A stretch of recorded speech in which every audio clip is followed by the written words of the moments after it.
more powerful than locomotive, faster than speed bullet, leap tall buildings, single bound. Look up. Eyes up here. Eyes up here, man. Eyes up here. Trying to get the whole T-sphere aspect. You got the fucking the weird fish eyes from that fucking trailer they cut out. Well, I mean, come on, guys. Shit's gonna be done in post-production. There's angles happen in camera work. All right, here we go.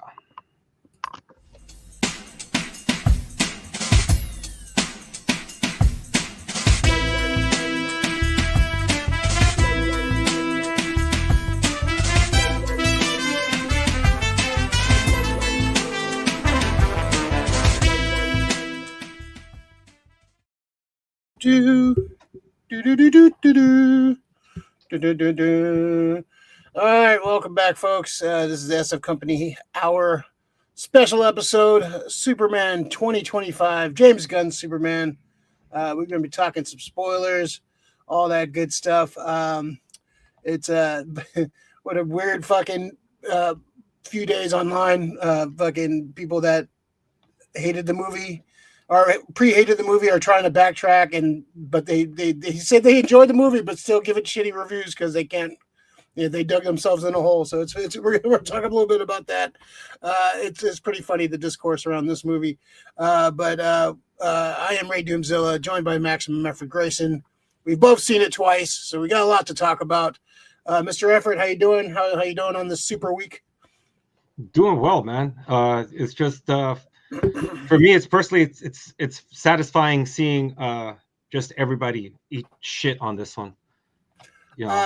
Yeah, it's pretty funny, the backtrack. Like some of the sites I follow, they were like predetermined to hate this movie. They shitted on it the whole time, and then they went to see it. They're like, "Oh, I had a good time, but I'm still giving it a 6 because I can't fucking praise this movie because I fucking shit on it so fucking much." So it's funny seeing people trying to backtrack and just trying to nitpick the movie and trying to just trying to really tear it down because they kind of worked themselves into a shoot. But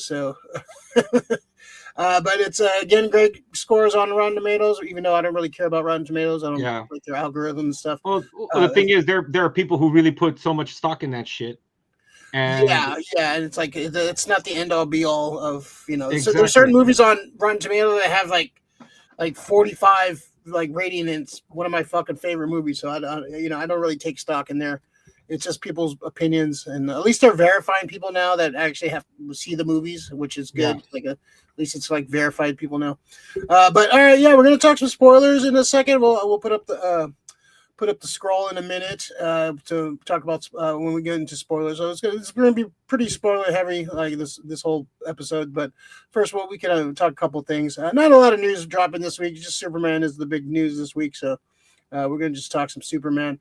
I got some recommendations, some comic recommendations for a pull list later when we talk about it, when we get to that point. But a lot of fun stuff. We saw this on the Amazon IMAX early screening on Tuesday. That was a lot of fun. Cool to see it on the big screen like that. I'm glad the second time I saw it on the HDR Balgo, whatever the hell it's called. It's like the special laser screening at Draft House.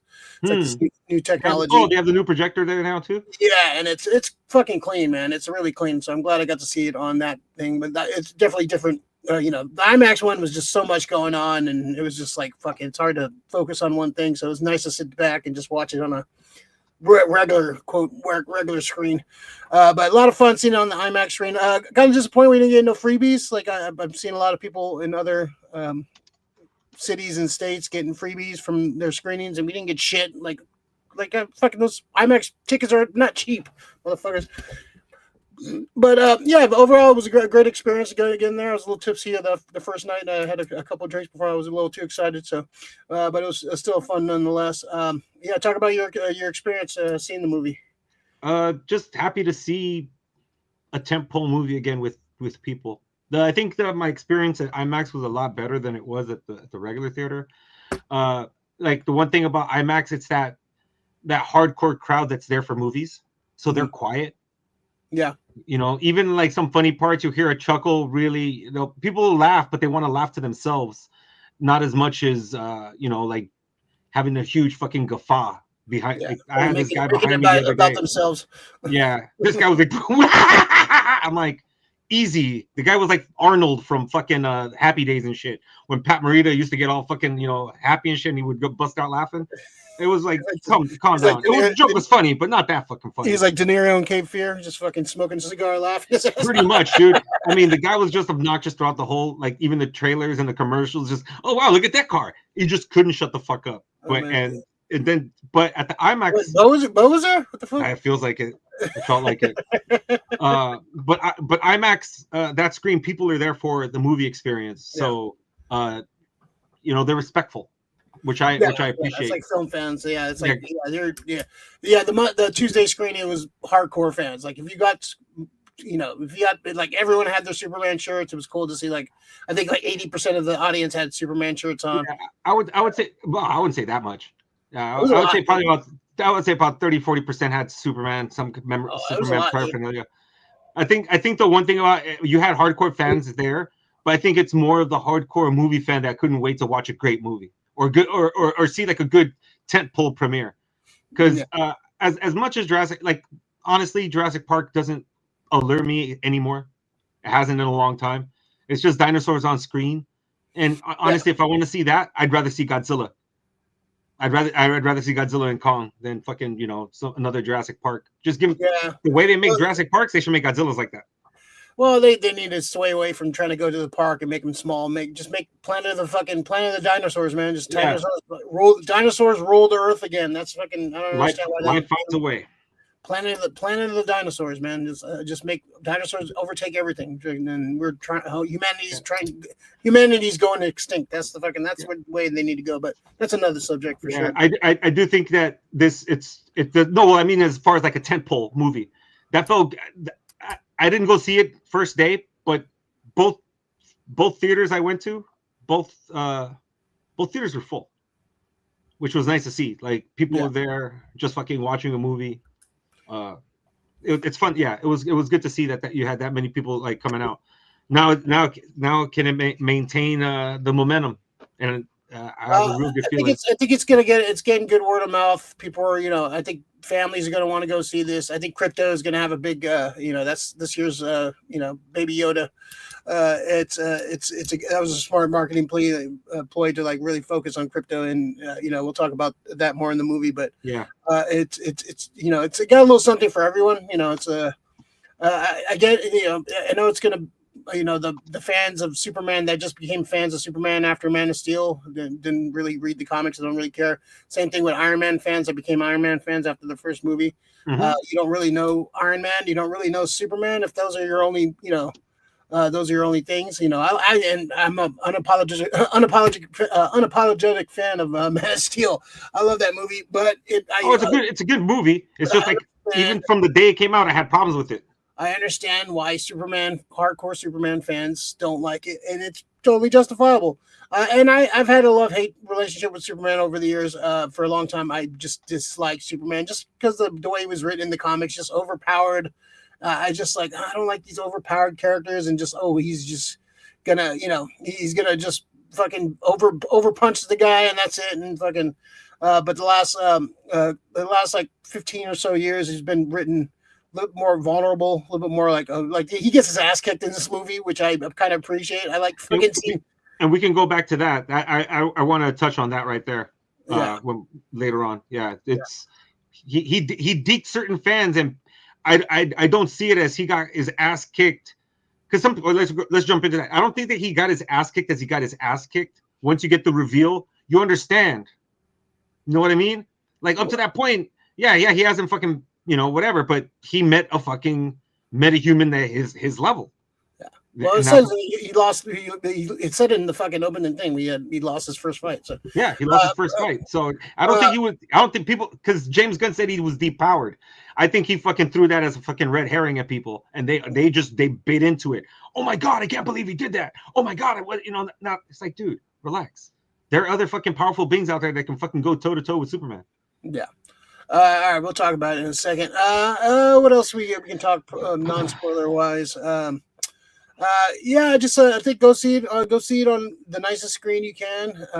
Just go see it on the biggest screen, nicest screen, IMAX. I kind of want to go see this on the 40X. That'll probably be a I lot. want to go see the 40X. Yeah. Yeah, I have a feeling that's gonna be a lot of fun on the 40X. All the flying and the action. A lot of good action in this. A lot of little Easter eggs and like things that are gonna pay off hopefully in the future. And again, we'll talk more about that stuff in the spoilers. But overall, before we go into those full spoilers, just what your initial thoughts before we go talk about the spoiler free. Oh, I loved it, dude. Mhm. I loved it. It feels like a lived in world. I've seen people were getting upset that it was like it felt like the third act of something, and I'm like, yeah, that's good. I'm happy. I don't want to fucking build on a fucking world anymore. This is the most, for me, it's the most comic book movie I've ever seen. When you were a kid, you picked up a comic. I picked up Amazing Spider-Man number 275, and you're embedded in the middle of a storyline. There's all these characters, you don't know who they are, and then you're just in that world, and you got to kind of figure out what's going on. You can still enjoy it, but it's everybody wants to be like walked along to the storyline. Like, we don't need another origin. People like, oh, we should have an origin. No, we don't. We know everyone knows the origin of Superman. Everybody knows the origin of Batman. We don't need to see that shit again. We don't need to know the origin of the Justice Gang. We know who these are characters in this universe. We don't need the backstory. You can tell the backstory later on. You can tell it in a cartoon, or you can tell it in a comic book, or whatever. That's fine. But in this, we don't need another hour of exposition about who these characters are, where they come from, and I can get how non-comic fans will not be able to keep up with some of this stuff, but I think I just telling people, just go along for the ride, man. Just fucking have fun with it, and just you don't need to know the origins of Mr. Terrific, even though it's a good origin. And there's talk of spinning off a couple of characters from this movie. We'll talk about the future of the DC you want to talk about for sure. This is the most comic book movie I've ever seen. It's just, you feel like you're reading the 80s, 90s DC comic, and it just you feel like you're in this world. I like this. This is not the real world. This is not like a lot of modern superheroes have to have the real world element. And even the Man of Steel and Batman, they try to base it in reality, even though they're fictional cities. They still try to base it in our reality, and so I'm glad they just said, "Fuck it, we're gonna go full fucking comic book." You don't need to know who the origins. You just thrown right into the world, and you just it's a roller coaster, man. Have fun with the ride. So if you don't like it, you don't like it. I can't. I don't know what to tell you, man. If you don't like it, I kind of question. I want to hear what movies you do like, to kind of see. No, just to kind of see what people, where the hate's coming from. Because sometimes it's just I'm gonna hate just to hate, which is that's your opinion. But if you pre-hated this movie, you're gonna hate this movie. Like if you're already going in with the mindset, and like I said before, like some of the people I follow, that they shit like Film Threat. I have some issues with. Some of their opinions I agree with, but a lot of opinions I do not agree with.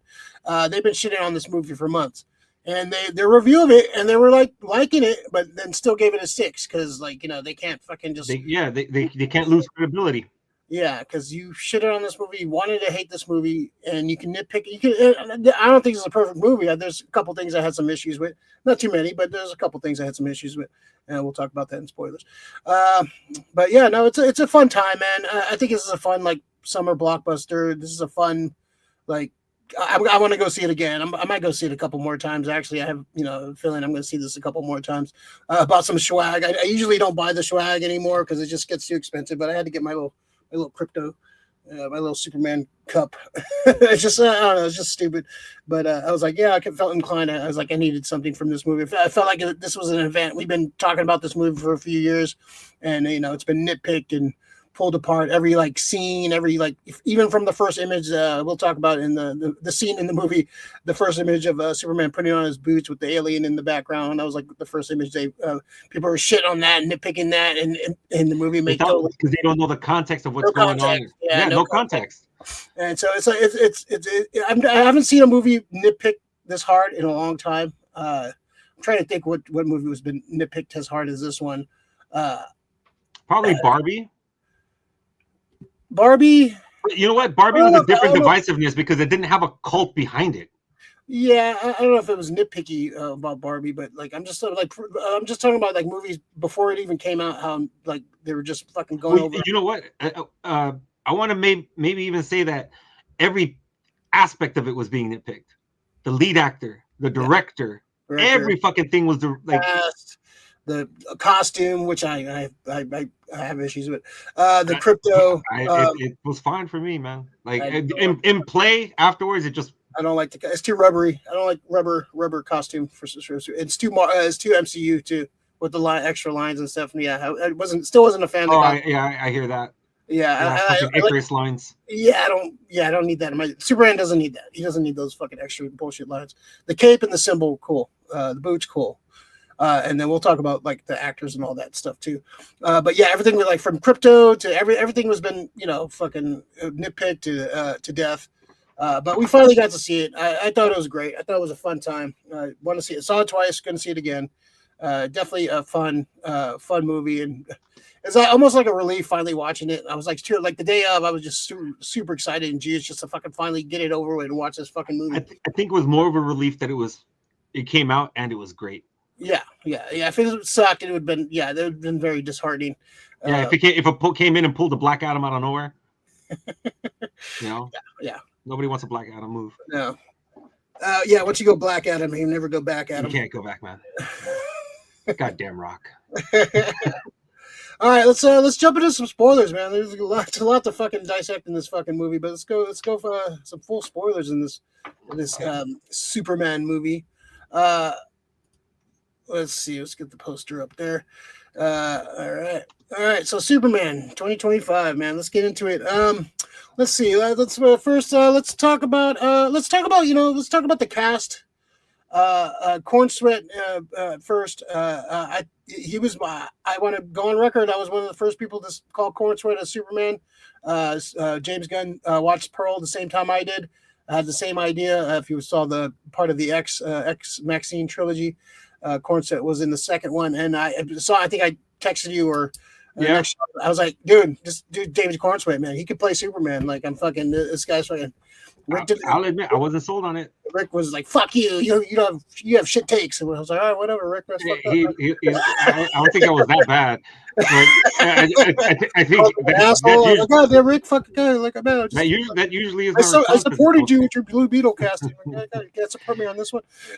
You know what? He looked too pouty lipped. But the other thing too is he bulked up a lot.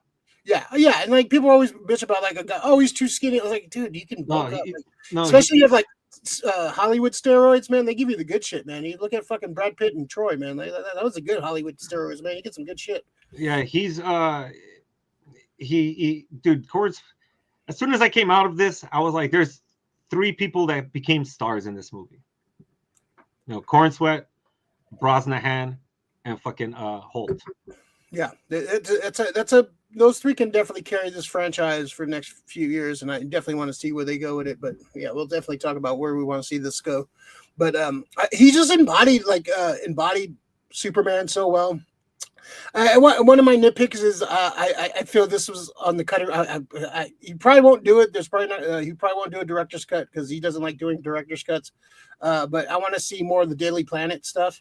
I think that was probably one of the things they cut out a lot. You could tell that was like kind of shortchanged. A lot of the Daily Planet, the Clark Kent at the Daily Planet, because like when he walks in with Jimmy and they're all like fucking excited about his article. They're all like kicking each other. Like I want to see more of that dynamic.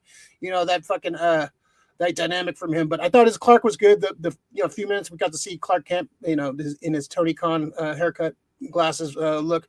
I think Clark Kent was a little shortchanged in this, and that's kind of been the dig on like a lot of the recent Superman stuff. They kind of focus on Superman, not the Clark Kent. And usually I'm okay. I like having like more of the superhero, but this time I was so like the Daily Planet cast was so like fun. I wanted to stay in that world a little bit longer, but I guess they wanted to streamline this movie a lot. So I guarantee a lot of that stuff's on the cutting room floor.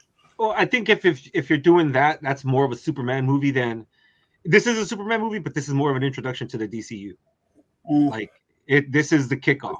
Yeah, so Like, you had to introduce a lot of elements, and the Daily Planet's gonna, be around. You can still, yeah, I think we're gonna get more of that probably next time, a little bit more, because I love like the whole. I mean, we'll get through the beats, but I love Ma and Pa Kent. How I thought there could have been more there too. Oh, we have a little Easter egg for that too, which is pretty interesting about that. About Mom and Pa Kent in the movie. So let's talk about some of the rest of the cast, and then we'll kind of go over some of the action and some of the beats. Brosnan, I think, nailed it as Lois Lane. Perfect Lois Lane. As soon as she got cast, I was like, okay, fuck yeah, I'm down with that. That's perfect casting. Yeah, she was she embodied that tough as nails, but still fucking badass, and yeah, she was great. Luthor, I think probably one of the best on-screen Luthors, if not the best. Him and Rosenbaum, I think him and Michael Rosenbaum are the two. You could see he took some Rosenbaum out of there, dude. And he said that. He said he was a big Smallville fan, and he kind of definitely took some of that Luthor from that show. I don't know what you're talking about. Like it was just so deadpan how he told him. I was like, oh, dude, this fucking dude's evil. Move to your right a little bit. The other right, my right, or you? Yeah, there you go. There you can see your put him. Yeah, he was a fucking asshole too, which I like. I like my Luthor fucking asshole Lex Luthor. I don't want sympathetic Lex Luthor. I don't want fucking he's gonna do the right thing in the end. No, I want a fucking cold-hearted bastard Lex Luthor. He fucking nailed it, man. When he fucking blasted dude in the little pocket universe.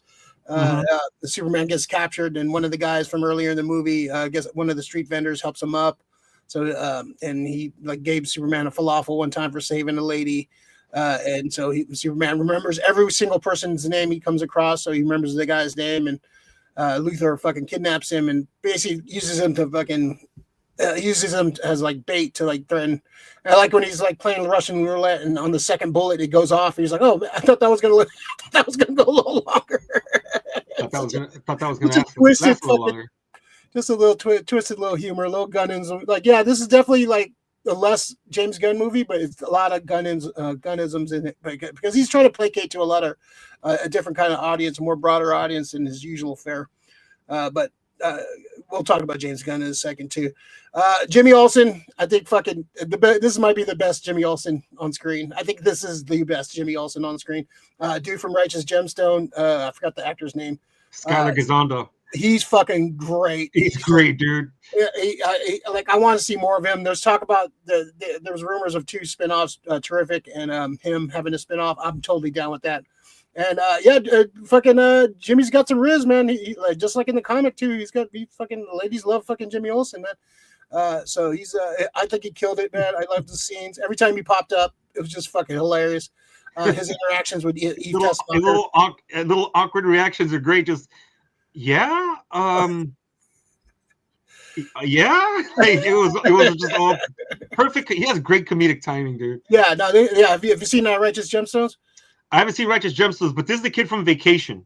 He's one of the bright spots in that movie. Okay, yeah. In the remake of Vacation. Oh, the fucking the what's his name? Dude from The Office. Yeah. Ed Helms. Yeah. He plays Russ, but this is his son. And dude, him and his brother, the scenes between them are just okay. Yeah, now it's coming back. Yeah, he was a lot younger. Yeah, okay. Yeah, he's still younger. He still looks the same. Yeah, he still looks the same. Yeah, he's fucking hilarious in Righteous Gemstones too. He's when I saw that and then I watched Righteous Gemstones and saw I was like, oh, okay, this could work for sure. But I think he's one of the scene stealers in this movie, for sure. He's badass. And then what's her name? Zara. I can't remember the engineer. Maria Gabriela. Maria Gabriela de Faria. Yeah, I liked her. I liked her too. Her little scenes and a nice little Latino representation. Throwing in some fucking Latino speak in there. Just your auntie yelling at you. Some of those bad words were thrown in there. That was cool. I liked her. Small part. They were part of what was it, Planet Watch, and you kind of called it too. That's pretty much like Stormwatch. Stormwatch. Yeah, and then Stormwatch. If you know the comics, was a Image Comics Wildstorm. And then they brought it over to the DC. DC bought Wildstorm, Jim Lee's imprint, and basically brought over these characters. Stormwatch started as a comic, and then they got killed by aliens. It was an aliens crossover with Stormwatch. Crazy fucking book if you ever read it. And the Remnants became the Authority, which became the Authority in DC. So there's been talk about the Authority is going to make. Engineer is one of those characters, right? That's part of the Authority. Yeah, she's part of the. Yeah, she's not. She's the second engineer, but yeah, she's a big part of those stories. So they say they're still working on it. They haven't made any like. I think it's going to be a show. I could see it being a show, yeah, and then maybe start off as Stormwatch and become the Authority or some shit like that. Yeah, I thought she was great. I thought she was cool, and it was a good power set to go up against Superman. Her and Ultraman. I think that was good, like duo to like we got the brain and the brawn going at it. So I thought she was good. I like her power set and the way she like used her powers was really cool. Wendell Pierce, fucking, I need more of him, more Perry White. I thought he killed it. He wasn't in it much. He wasn't in it much, but I think that was like one of the things that got cut a lot was the Daily Planet stuff for sure. But the scenes he was in, I think he nailed it. I want to see more for sure. Tessmacher was great. I love the little story arc with her, taking the selfies, and she's just like, yeah, mutant toes. Like, toes look like a bunch of shrimp fell on the floor. What's up? I was dying. That was pretty good. I like the actress though. She nailed the part too. Her interactions with Jimmy are just fucking classic. I just love that shit. Otis was just there. Didn't really move the needle for me or anything. It was just if you didn't, I didn't even know it was Otis until like late in the movie. Yeah, until they told me, Otis. I was like, that's supposed to be Otis. Oh, okay. Didn't really do anything for me. Like that might have been a misstep by them. It would have been nice to have that moment from the beginning and shit, having him be like his second in command there. Yeah, and Otis was created for the Donner films, and he kind of got brought over into the comics. So it's not like a major character or major thing, but didn't really move the needle, whatever. That's fine. And then we got the Justice Gang. I love this Justice. They're not quite the Justice League yet. They're kind of just they're funded by Maxwell Lord, just like the 80s Justice League. We got Hot Girl, Isabella Merced. She killed it. I thought she was fucking awesome, man. I like the little screech she had. She was a badass, she was kicking ass and talking shit, calling a guy an asshole, and just a tough bird. So she was great, man. What'd you think of Hot Girl? Oh, dude, I just loved it. Just seeing the screech, because like when you read the comics, you get to see the onomatopoeias of scree, like as she's coming in, and that you actually get to. It's like you said, the most comic book movie. It's I got to see the panels come to fucking life. That's like the best part of these things. Like, when you get to see like Thanos put on the gauntlet, or you see Spider-Man web something up. We've seen these images like, in the comic books. Most others seen them in the cartoons, and it's kind of cool when you get to see them live action. That's the magic of movies. And like Donner did it, You'll Believe a Man Can Fly. Like just seeing like Hawk Girl and all these other characters like have their powers like shown on screen. I only got to see these guys do it in books. Some of these guys I've been waiting for a while, like Green Lantern. I've been wanting to see that for real. Like the Ryan Reynolds movie didn't do it to the right extent. Missed opportunity. A lot of missed opportunities with that movie for sure. I think one of the fucking another scene still in this movie that I want to see a lot more of is Mr. Terrific, man. I've been big on this actor for a long time, dude. He was Darwin in First Class, which they killed him off very unceremoniously. They meant like, he has the ability to evolve, but you killed him. It doesn't make any sense. But I thought he was just badass. If you don't know the character, Michael Holt in the comic, there was a Silver Age Mr. Terrific, very kind of a corny character, had fair play on his chest. That was a symbol, and he was just about being, just a regular kind of 2-bit superhero, nothing exciting. Michael Holt in the comic, he was his wife died and his son died, and he he was ready to off himself, but he got visited by the Spectre, and the Spectre told him the story about Mr. Terrific from the 40s, and he got inspired. So he kind of made his own. He was the third smartest man in the world. Kind of used his fortune to like create things, and became the new Mr. Terrific. In the comic, he's a badass. He was like the chairman of the Justice Society. Later on, made his own team called the Terrifics. That were pretty much the Fantastic Four, but his version of the Fantastic Four in the DC universe. They nailed the T-spheres. I love like when he's on screen, his dialogue is just badass and just his goddamn Mr. Terrific. The goddamn Mr. Terrific. I'm goddamn Mr. Terrific. Yeah, I just like his like fucking what the fuck. I just like his his one-liners and just his like fucking just kind of his over it nature, and just he comes off as such a badass. It's such a I think he nailed it, man. I think he was great. Yeah, if they do a spinoff, I'm there for a Mr. Terrific spinoff, man, for sure. And I'd like to see the creation of the Justice Gang.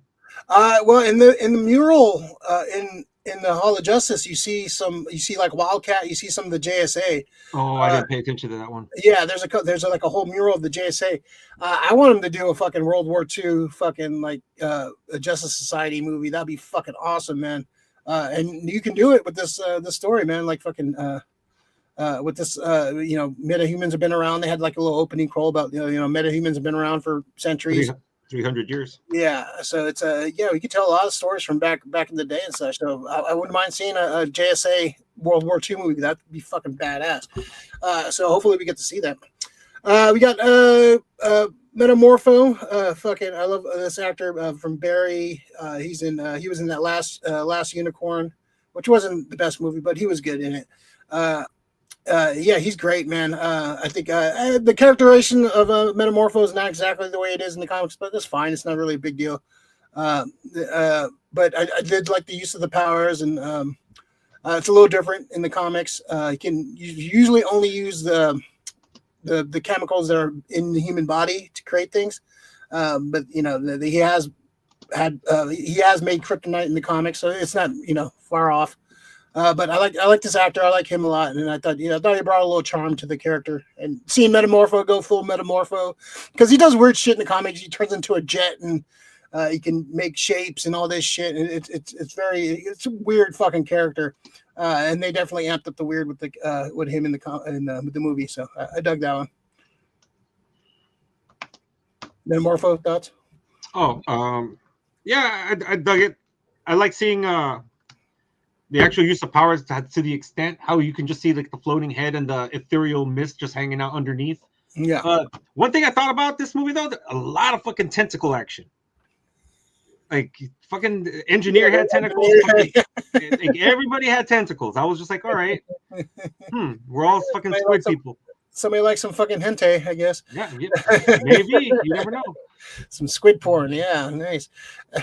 All right, now to one of my favorite characters in the movie too. The whole Justice Gang fucking killed it. But yeah, Guy Gardner. I was kind of like, he was. I thought he was a little too old to play the character, but seeing him on screen, I'm still not a huge fan of the suits, but he embodied Guy Gardner so well. And he kind of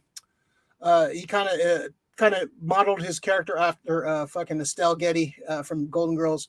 Kind of just a character that says whatever the fuck they want, like whatever's on their mind, they're gonna say. I think he nailed it. I love his interaction with Lois and talking about the hypno glasses and all that. And I love his use of the constructs. That was great.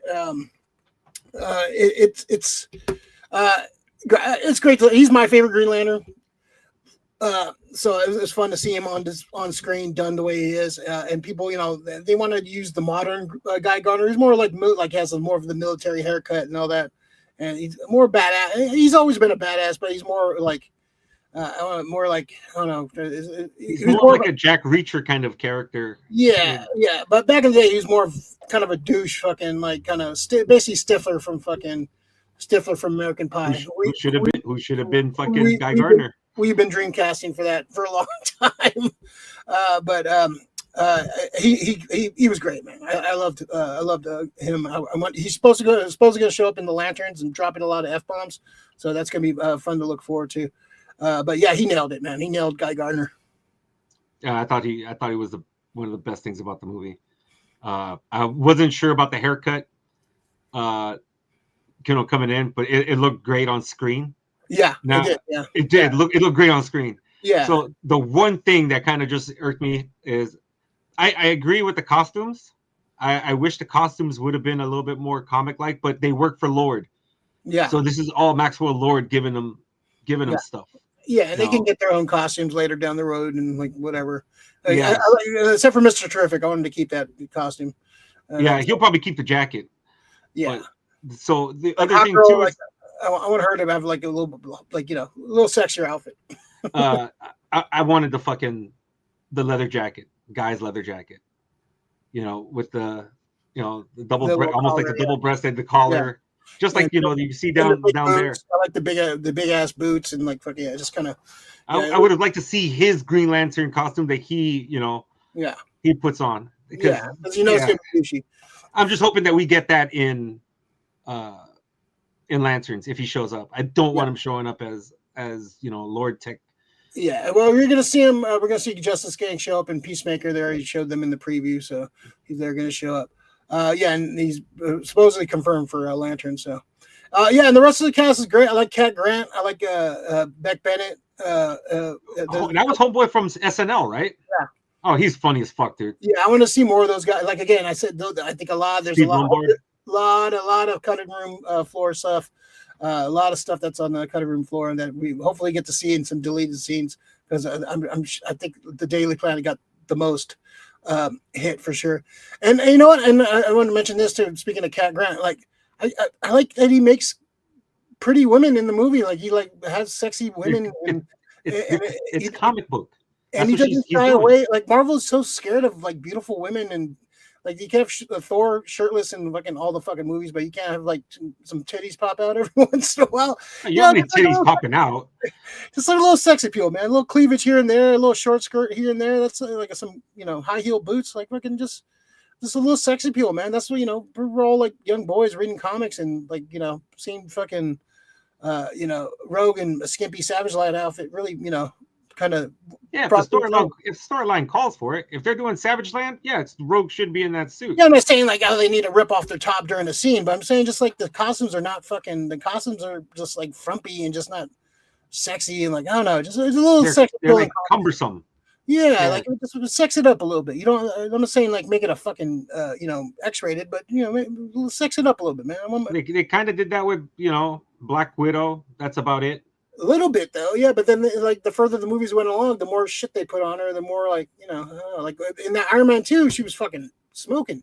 But then like further on the franchise, they put more shit on her and like they kind of like lessened her sexuality. It's just I don't know, man. Just like I like Gunn doesn't shy away from that stuff. Like even the Guardians movies had some like little sex appeals and cute characters and I think the fact that he wants to go very comic accurate is what he's doing because that's the way the women are done in the comic panels. That's what they should look like on screen, right? Yeah. Like Marvel's, I think that's where sometimes Marvel fails. They hang out in too much of this pseudo kind of world between ours and theirs. They try to make it a lot like real meta and shit, but it's just like they try to ground it a lot. They try to make it grounded too much. These are comic books. Yeah, this movie embraces the comic book aspect, and it feels like a comic book. This feels like Superman the animated series. Like you can tell, there's a lot of influence from that too. And they're just a world where a fucking guy can turn into a squid head, and a green baby can fucking survive a fucking polygon attack, and it's just an insane world that we're in this Superman.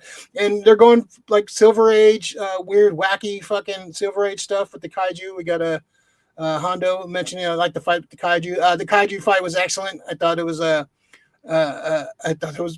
right up my alley. I'm a big Godzilla fan, so just seeing and Superman would randomly fight a fucking giant monster and like didn't need explanation. He would fight a giant Titano.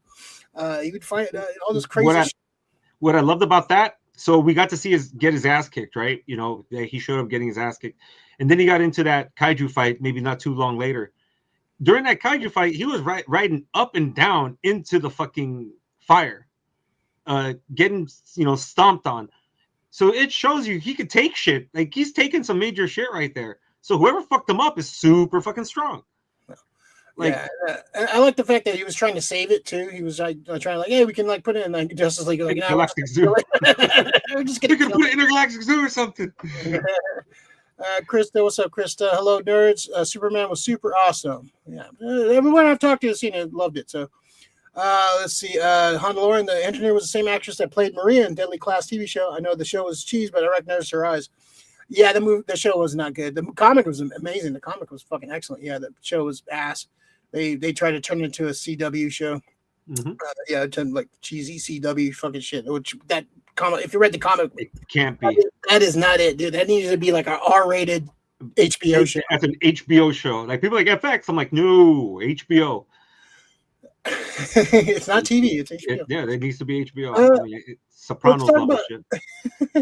The kaiju seems. Let's talk about this real quick. The Superman and Lois of it all. Their relationship. They're kind of 3 months into the relationship, which I kind of. I guess we're kind of gone past the days of him hiding his identity. It kind of makes sense because Lois is a smart person, and Lois would have figured it out pretty quick that he's Superman. So I'm kind of glad they kind of sway away from having the, was she going to find out? Is she going to find out? They're already in the world. You know, it's been 3 months. That's the best part. And he's been Superman for 3 years. So, she would have figured it out at some point. I wouldn't mind seeing a flashback where she like kind of figures it out early on. Like, oh, this guy's fucking Superman. But I did like their dynamic. And we talked about a little bit earlier, the first teaser image of Superman putting on his boots with this alien attack in the background. People were fucking bitching about that. Like, oh, why isn't he out there saving the world? Why isn't he like, no, he kind of explains in the movies, like it's a fucking imp from a different dimension. The Justice Gang's got it. Who do you think that when they were saying imp from a different dimension, what did you think? I thought fucking Mixie Pitalik. Yeah, that's what I thought too. But I love that conversation. Like, then there's like fucking, they can handle it. Like, it's cool. Like, he doesn't have to handle every single situation.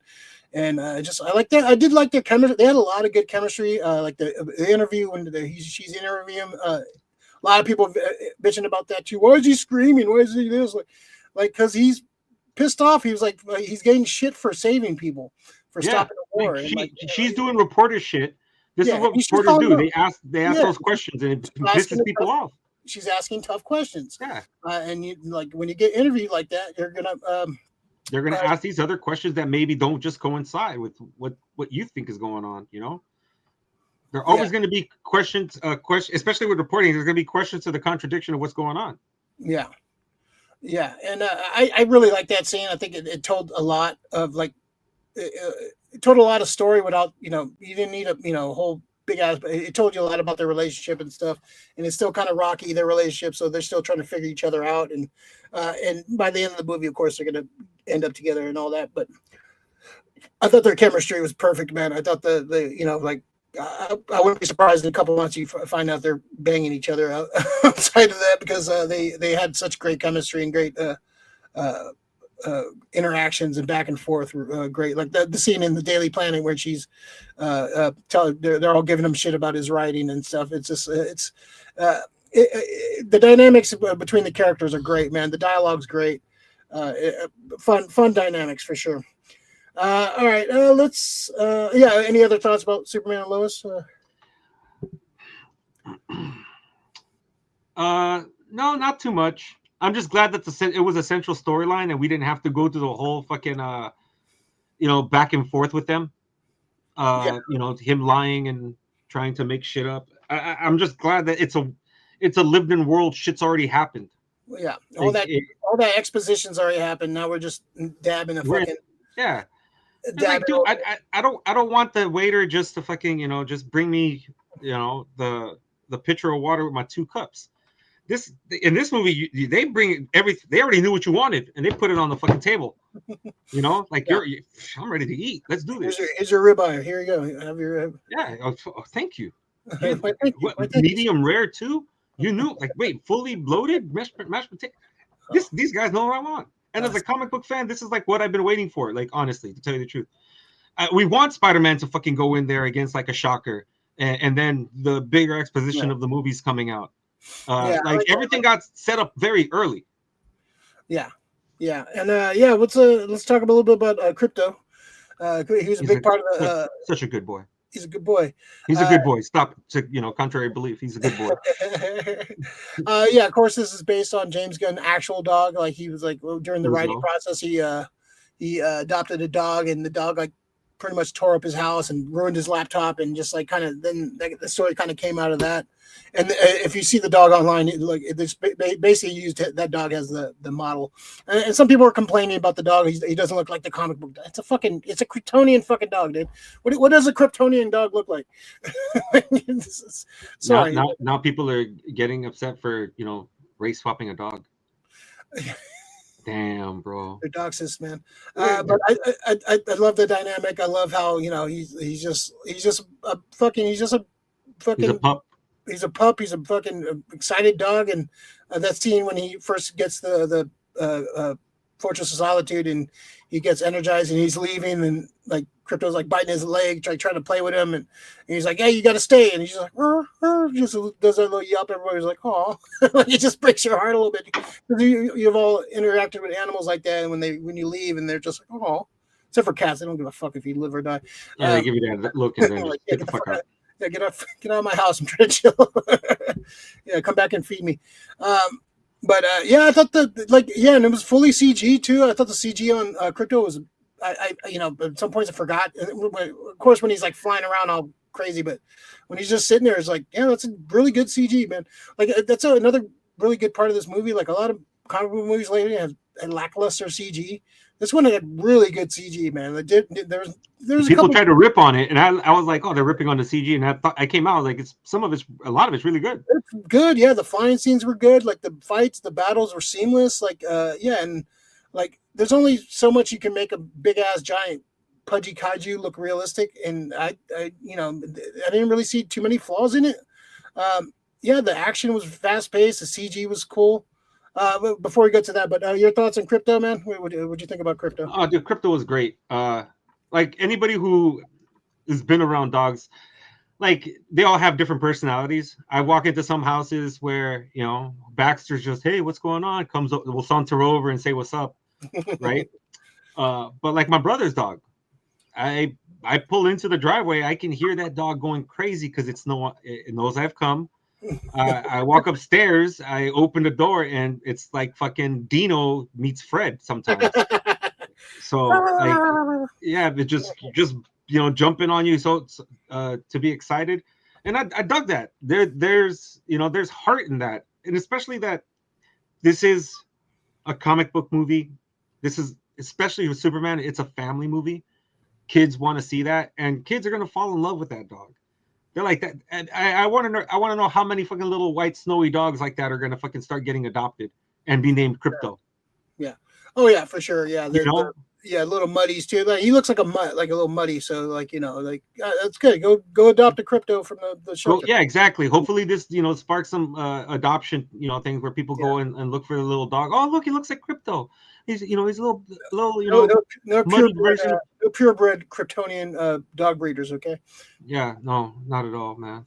But I just love the dog. The dog brought a lot of heart. And animals usually do that.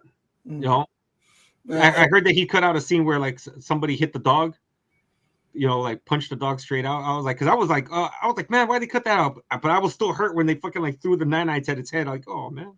Yeah, he's all like pawing at it and like trying to get it out, like, oh, fucking little bastards.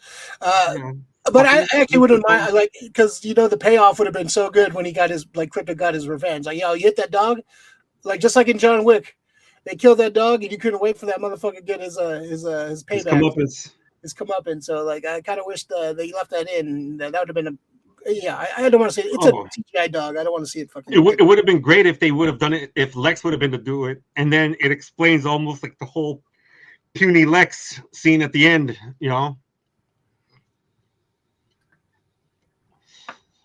Oh, I got that. You froze. People are seeing the movie today, and they're they're messaging me. So, it's yeah, Crypto's great. I like Crypto, man. Every moment he's on screen, he's chasing the little digital squirrels on on screen is great. I like I fed digital squirrels into his head. That shit was funny.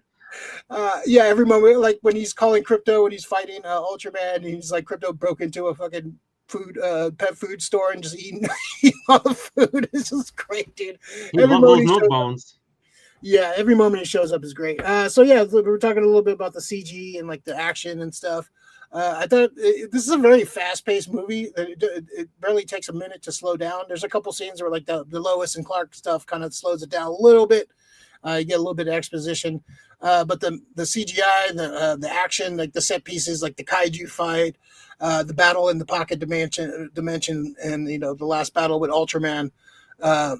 Just great superhero battles. I love destruction, and that's one of the reasons I like Man of Steel, because they went all out and went full Destroyed superhero battle. everything. Like in a comic book, cities get destroyed with these superhero battles. Like there's not time to save every single fucking person. There's battle. There's no. He does save a lot of people in this movie, but it's just when you have these powerful people fighting in the city, shit's gonna go down. Things gonna get destroyed. I'm sorry, it's just gonna happen. They tried to. That's a lot of hate for Man of Steel because of that. But this happens in this too. Like a lot of destruction happened. The whole damn city gets split apart. But I thought the action was great, fast paced, clear. You could see what was happening. A lot of action movies nowadays, you can't see what the fuck is happening, who's who, a lot of shaky cam and shit. This like kind of stayed with the action, focused on the action, let it breathe a little bit. So I thought the fights with Ultraman were great. The fight, all the battles all the action scenes were great. Mr. Terrific fight on the beach was great. That was great. Yeah, and that was a great scene. Just kind of tells you all you need to know about Mr. Terrific and just like clean. And usually James Gunn has a lot of like mic drop music moments. There's only a few in here, very sporadically. And he kind of, it's a Superman movie, so you knew he can use too much music. But the music he does use in this movie is key. And that a scene on the beach with Mr. Terrific using that song, just a fun scene, man. Just like definitely one of the standout scenes of the movie. Yeah. What other action scenes did you like? I really dug that one. The only one that kind of was on the downside for me, just because it's really dark, is the one in the pocket dimension. Oh, when they're riding the river. fighting in the the digital river. Yeah, it was a little confusing. Yeah, just because it was dark. It was dark. I would have liked to see that a little bit more. Yeah, but on the most part, I dug all the fights, and like I dug the kaiju fight, him going underneath and starting to burrow underneath. I thought that was cool. Like a little cool. That to me, that sounded like a cartoon. Some Bugs Bunny shit right there. Yeah, exactly. That's pretty much right. WB. That's pretty much out of the cartoon for me. Like him, he was just popped up and just like, all right, how am I gonna do this? It's just the movie has so much fucking so much heart, dude. Yeah. David Corenswet really brings like even in like where he's like fighting against the kaiju in the middle of the fight, you can see him just thinking, what can I do? Like he's trying to figure shit out. I like how the Justice has no like rules on killing. They just kill motherfuckers. They just destroy shit, dude. And it kind of if you're there's a cartoon also in the comic Superman versus the Elite. I've seen that one. Yeah, a new wave of superheroes that have no morals that are willing to kill, and Superman has to go. It's a great comic book. If you haven't read the comic, just kind of. I think the comic's better than the animated. Oh, 100%. Yeah. A lot of those movies, the comics are a little bit better. I was trying to watch the All-Star Superman cartoon. And it was like, this doesn't hold up. Yeah, they cut so much. Yeah. But it's just a great dichotomy. This is a big twist in this one. There's a little we get to see early on Superman's parents, Bradley Cooper, and the chick from Westworld as his mother and father. I hated the Kryptonian language. It sounded just like it sounded like when Mouth was fucking spitting out the Joels and Goonies. I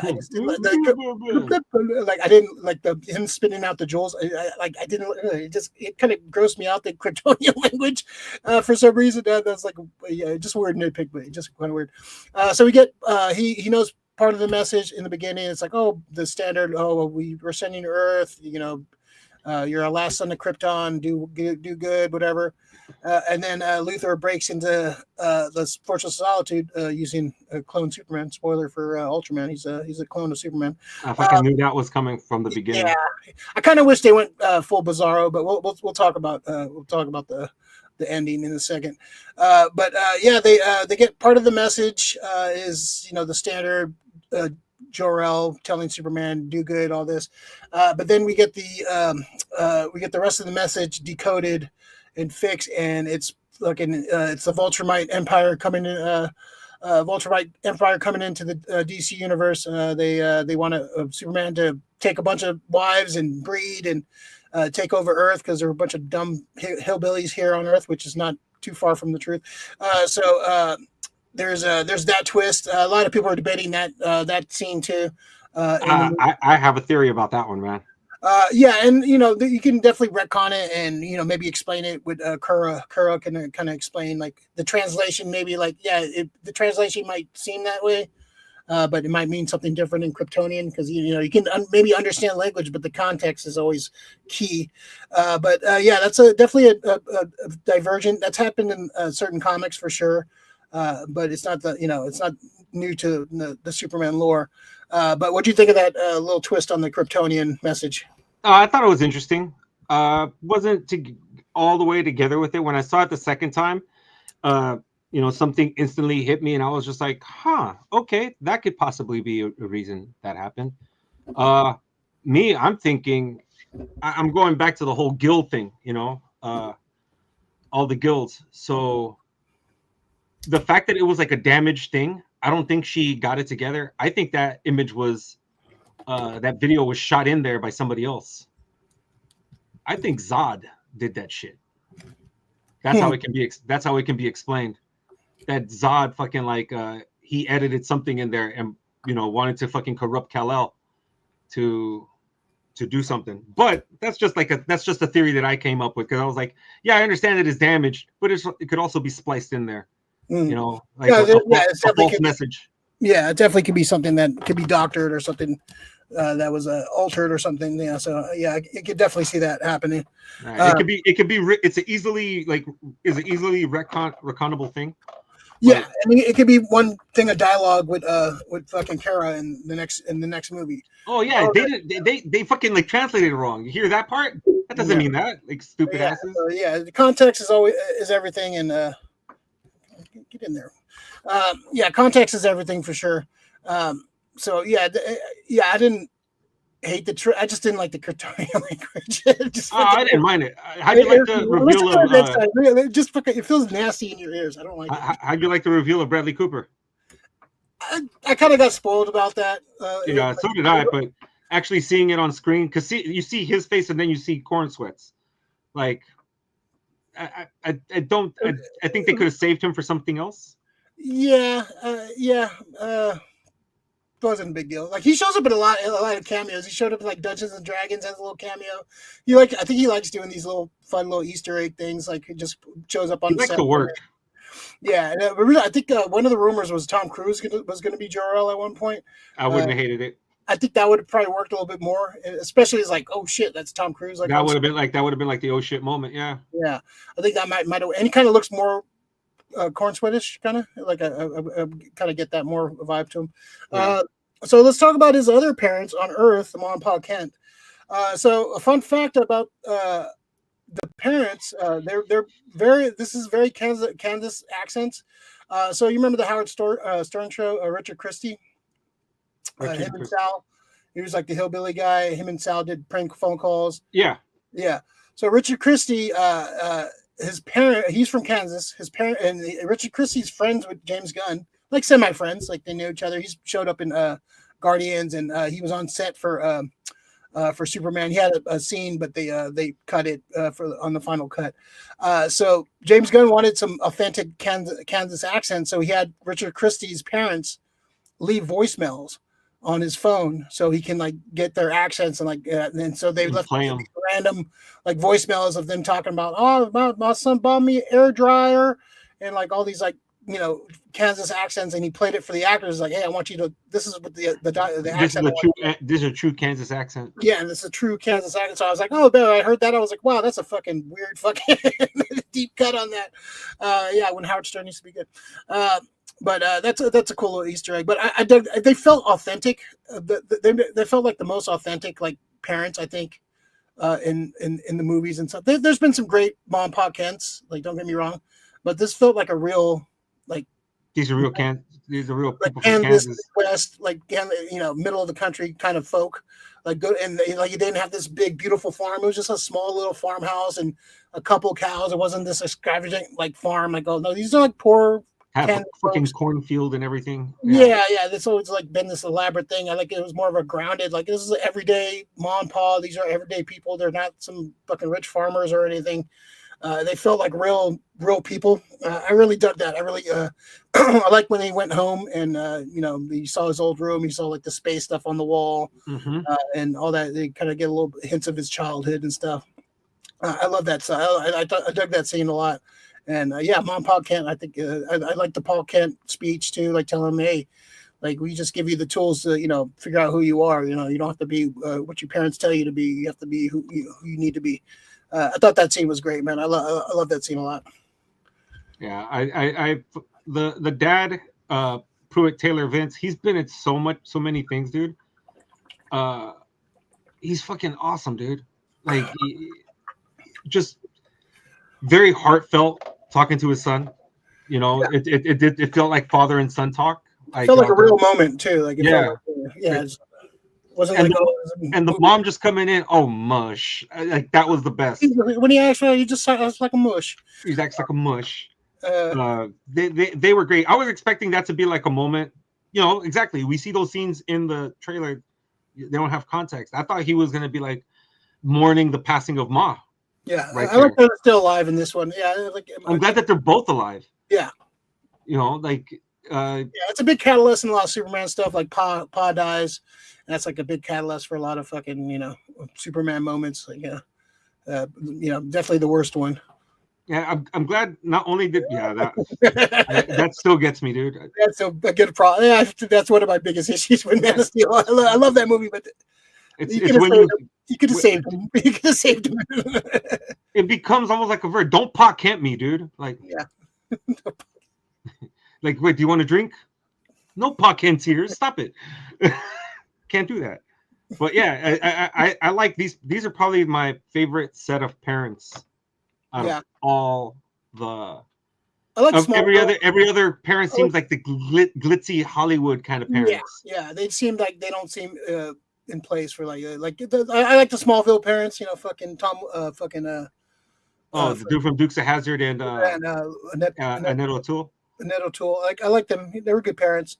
The ones from even then they seemed a little glitzy, glammy. Actually, the ones that are probably more authentic was the ones from Superman and Lois. Not Superman and Lois. Lois and Clark. Donner. I think the original Donner are probably the most Mom Pa Kent from comic accurate Mom Pa Kent. Yeah, but this was good though. I liked them a lot in this. I think. But I love these guys. They, like I said, they felt like real.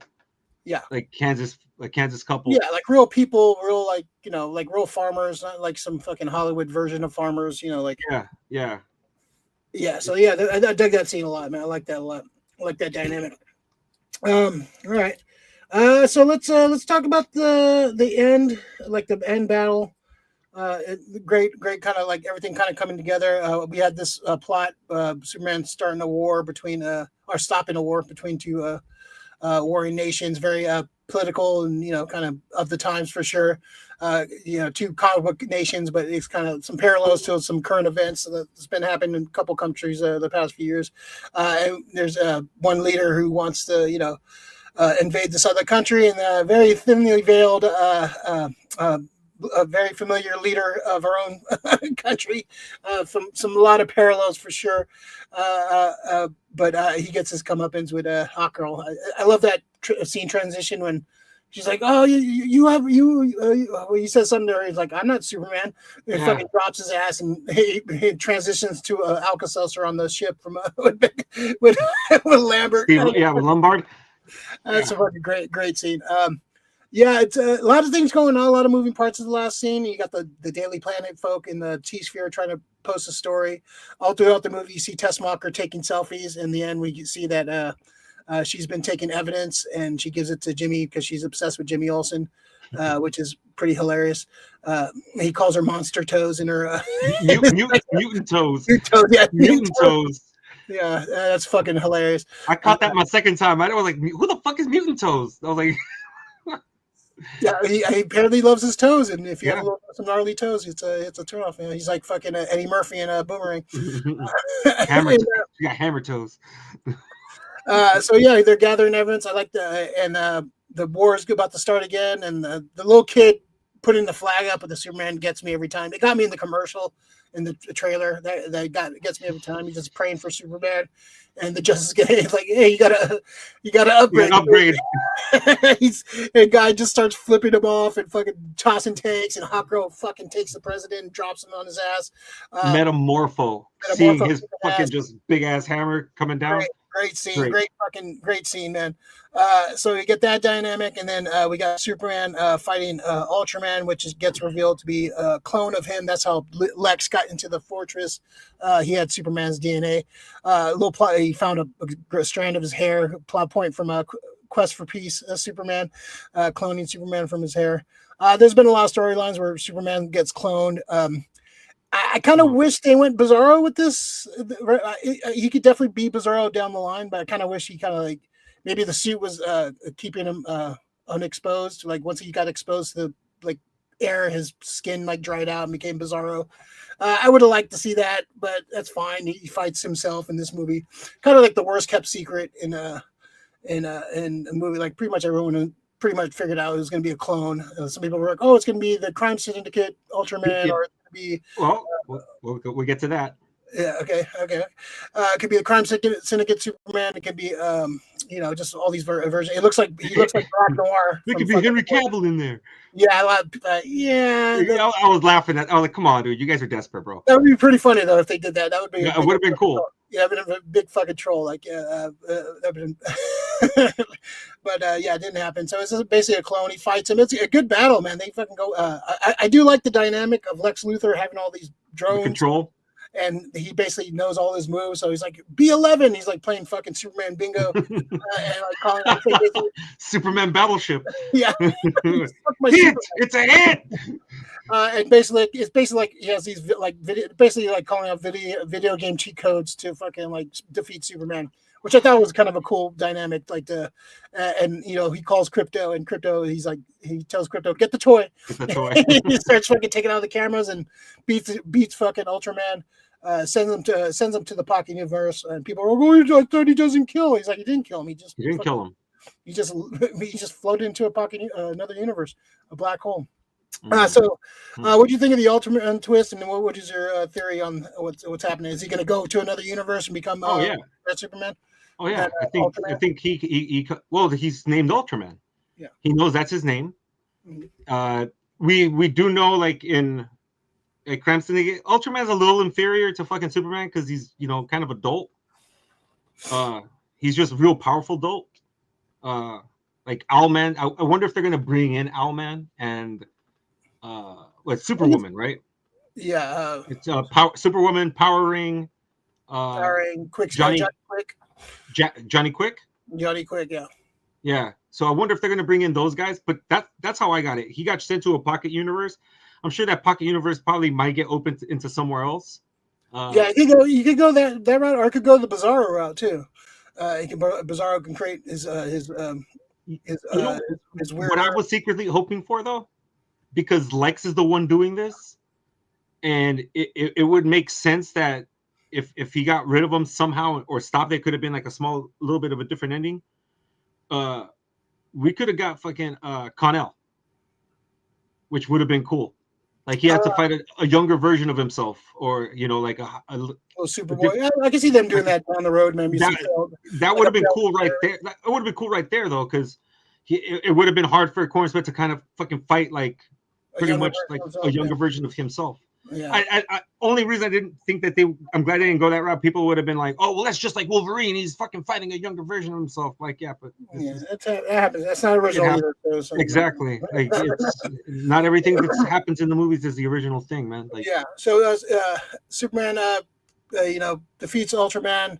They close. They get into Lex's tower, floating tower thing. I like how Mr. Terrific, like he's like the guy who, like, kind of made a little face turn. He was like, "I can help you, I can help you with this," and then he like Terrific, like, I'm goddamn Mr. Terrific. Get the hell out! Goddamn Mr. Terrific. I'm like, I love that scene, dude. That was great. Yeah, he just pushes him out of the way. I'm the goddamn Batman. Yeah, exactly. That's what I thought. Too. Yeah. And then we get a little speech, from between Lex and Superman. I heard people bitching about this one too. Like, oh, why is it like, dude? This is like Superman. He's the most human character really out of anybody, man. And a great speech between him and Luthor, and a great scene, man. Like Luthor has he's just so full of rage, and he's like, yeah, I fucking like the MV speech. They're all acting like their asses off in this weird sci-fi comic book movie, which I appreciate. Great scene, and then we get the puny human fucking puny god moment from Avengers. We get Crypto coming in and beating the shit out of Luthor. And I see people mention that movie. That scene was so unexpected. I was dying. Both times I seen it, I was fucking laughing my ass off. It's so fucking great. It's such a great comeuppance. So, they motherfucking kidnapped him and tortured him. He fucking beat the shit out of him. And even like Superman's, hey, whoa, hey, calm down. Crypto. He's like, I'm done when I'm done. Great scene, man. Great fucking great scene. All great payoff. I thought it was fucking killer fucking scene, man. What'd you think of it? The ending battle. No, I love the ending battle. I love the ending, his ending monologue to Luthor, and it's because it's true. Like, one thing people don't want to hear, they don't want to hear about empathy anymore. They really don't want to hear about the hope. And the fucked up part is, like, dude, you guys realize you guys are the bad guys now, right? You guys have lived long enough to see yourself go from hero to villain. Just, I don't know. I don't understand how people who are upset with this movie. It's like, this is comics. Did you guys not read the comic, or what are you basing everything on? Like, did you not see the cartoon? Or is somebody giving you an image of what you think it is? Yeah, like I said, this is the people that just watch Man of Steel and that's their Superman. That's the only Superman they know, or they just watch Iron Man. And that's the only Iron Man they know, and that's their favorite character. And any deviation from that character is just, oh my god, that's not who Superman is. Like I said, I love Man of Steel, but it's not a good Superman movie. It's a good. I like the movie as a movie. I feel like this is gonna go down as this movie has a Superman movie, and just like the Batman, I like that has a Batman movie. But Dark Knight is a better movie. But the Batman is a better Batman movie. Yeah, exactly. So I think that's how I'm going to feel about Man of Steel and Superman. Like, this is a better Superman movie, but Man of Steel is probably a better movie. But we'll see how my opinions change. I don't think so. This is my opinion, Rick. You can't. No, I'm just saying, because I just don't think it. Like, for me, when it comes to.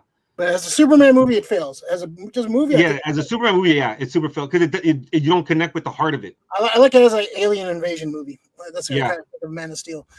This is just pure comic book joy. And let's talk about Man of Steel feels like a Hancock movie. Like, it's not quite its thing, but it's still fucking great to see on screen. That universe he was trying to create, but but I think this is a Superman movie that we need and deserve.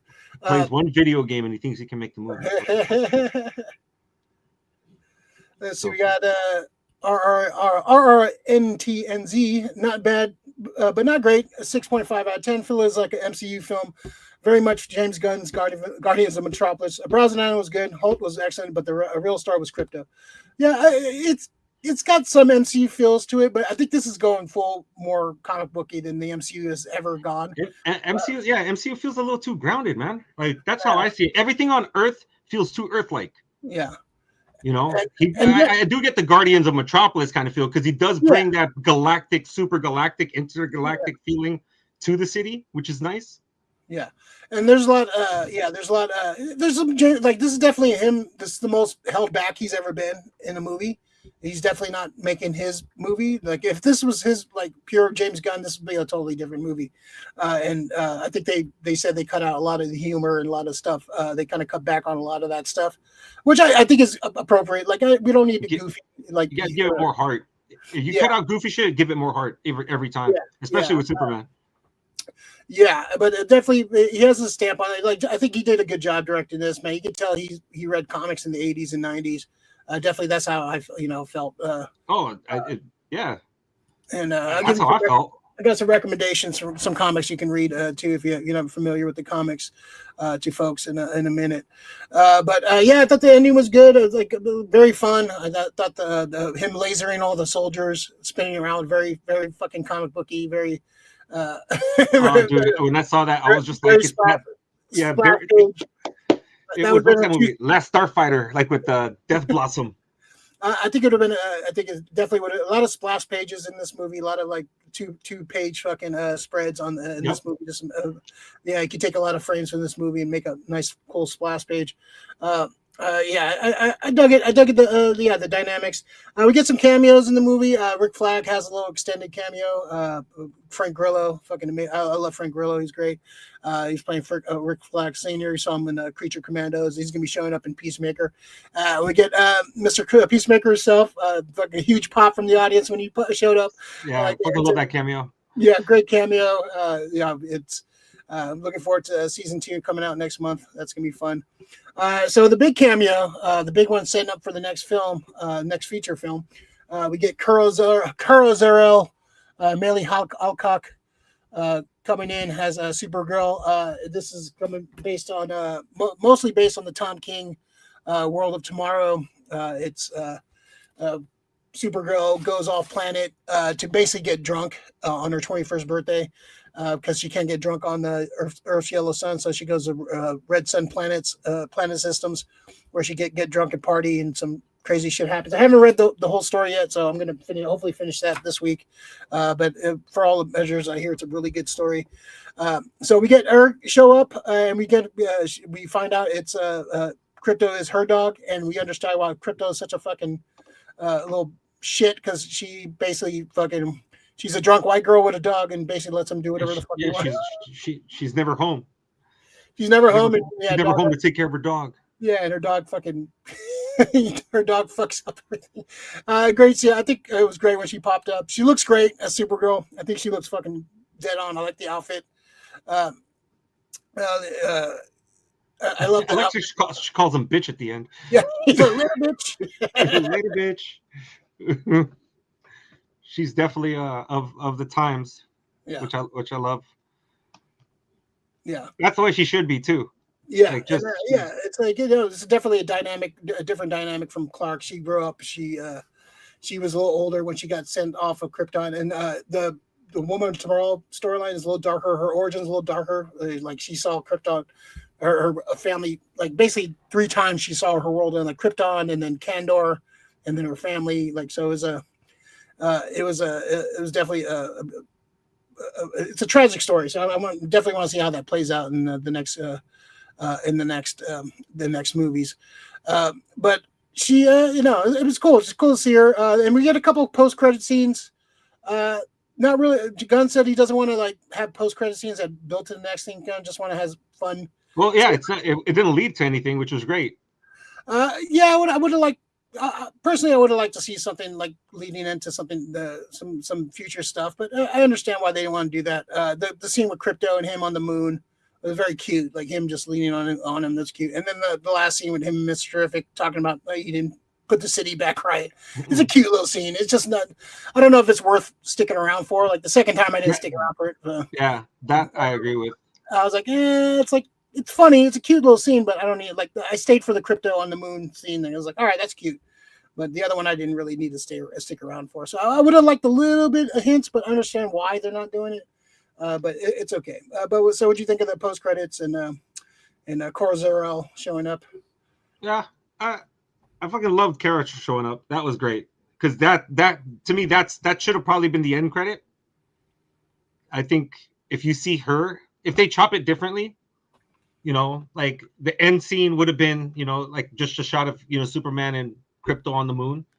but the final scene is Kara coming back, you know, and fucking him just playing with crypto, maybe just like she calls the dog and he comes in, and then they talk about the whole red sun thing, and you cut off right there, you know, later, bitch, and then you like we'll see Kara Zor-El again, but then again, you don't want to do that too. You don't want to fucking bite off of Marvel shit, you know. Yeah, he's kind of doing his own thing. But the thing is, if you still put Kara at the end, I think that's your fucking end credit scene.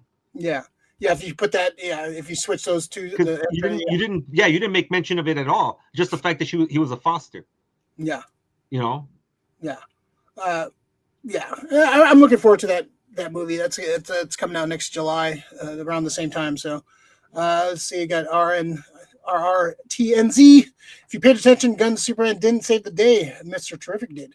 Both with the kaiju and the rift. This is a fun movie and got Superman's attitude right, but even Byrne had him save the day. I don't know. He definitely helped. Terrific did the technical. He was a technical guy, and it was a team effort though. And Terrific, and that kind of set up the Justice Gang. Like they will kill. Like they don't need to have the same moral compass as Superman. It kind of showed their dynamic. Like Superman could have he could have killed the kaiju and like ended the life, but he was trying to figure out a way to save the kaiju. He was trying to save people and the kaiju at the same time. Justice Gang just came in and killed it. Basically took the easy way out, and Superman was trying to figure out a more complicated way. Yeah. But I like the fact that it felt like a team effort. You know, you have Superman wanted to go to Baravia or Jahanpur and actually stop it there. But you know, something else needed his attention, so he had people still save that over there because you know, team effort. Terrific was doing his part. Terrific can't do his part unless fucking Superman's keeping Ultraman and the Engineer busy. Yeah, like Terrific wouldn't be able to like go and stop the rift if Ultraman was there. Fucking, Yeah, he'd fuck him up and kill him probably. Yeah, easily. That's the way I always feel when it came to like Superman. Superman's there to kind of tank some of the big guys. I think if we're talking like video games, he's there to tank the big guys while something else happens over there. Like he's smart. He has intelligence, but he's not Mr. Terrific fucking smart. Like But I like their dynamic. Everybody had a role to play. I like that little, Superman. I don't like overpowered Superman. I don't like Superman doing every single thing and saving the day, like just overpowering everybody. Like there was a little bit more thought put into it. So yeah, speaking of which, and like, what do you want to see like going forward? And I kind of want to see another Superman movie before we do anything else. Like I know they're going to talk about World's Finest and stuff. I want to wait on World's Finest. Let's not do that right away. So one thing I don't know if you saw when they were showing the cells. The second time I kind of saw something, but I wasn't sure, and I'm not sure how tall they made him. But it looked like I might have seen Dr. Psycho. So. Yeah, like it's a quick. It was like a quick little brief. Like the guy had kind of like a little bit of mad scientist hair, but he had a scientist coat too. So, but he was a little slender. It was shorter, but he wasn't like, Dr. Psycho small, Dinklage, which would be a great Dr. Psycho. And he would be. Also, like the Engineer absorbing the Kryptonian tech, could lead to some Brainiac stuff. Yes, like Brainiac using technology to escape the fortress and like kind of creating the whole thing. You can do. Brainiac hasn't been done ever on the big screen, so I wouldn't mind seeing that. Like seeing Ultraman come back as Bizarro, I wouldn't mind seeing that, or even with the Crime Syndicate. But you could do that kind of later down the road. I kind of want to see more of like the Daily Planet, more of this dynamic. I don't do the death of Superman. Don't fucking follow that storyline. We did it. We've done it. Don't go again. Like Luthor, maybe escaping from jail and becoming the mad scientist with all this crazy gear. There's a lot of places you can do. In Justice League, I want to see like maybe the third time we see Superman, we do the Justice League. They change from the Justice Gang to the Justice League. And we'll start seeing who's going to be in the Justice League too. Yeah, bring in Wonder Woman, bring in Batman, bring in Flash. Hopefully Wally West. I'm hoping Wally West. I think my dream is in Teen Titans introduce Wally West and he becomes the Flash at some point. That's a dream. Hopefully that happens. He's a fan of these 80s, 90s comics, and so hopefully he was reading Flash during that time. Yeah, but yeah, don't want to see World's Finest right away. It's gonna happen. We already had that. Let's not do it. They Well, fucked it up by making it versus, but yeah, no, we definitely have them team up and have them the proper Batman. I want to see a Titans movie. I want to. Yeah, it's supposed to be in the works. I want to see Titans. I'm one of the few people, like, when it comes to shows, I'd love to see a Spectre show. I'd love to see a Question show. I think those would be two characters out of Gotham that would be great. I'd like to see a Speedy show, Arsenal. Maybe, start leading up to cartoons leading up to the Teen Titans, or just like world building it. Are we going to get Teen Titans, or are we going to get the Titans right off the bat? I kind of felt like some of those things were boom tube technology too. The pocket dimension things that Luthor was using, I was like, could that be some dark side tech or apocalypse tech from somewhere? So it's a lot they can do with this.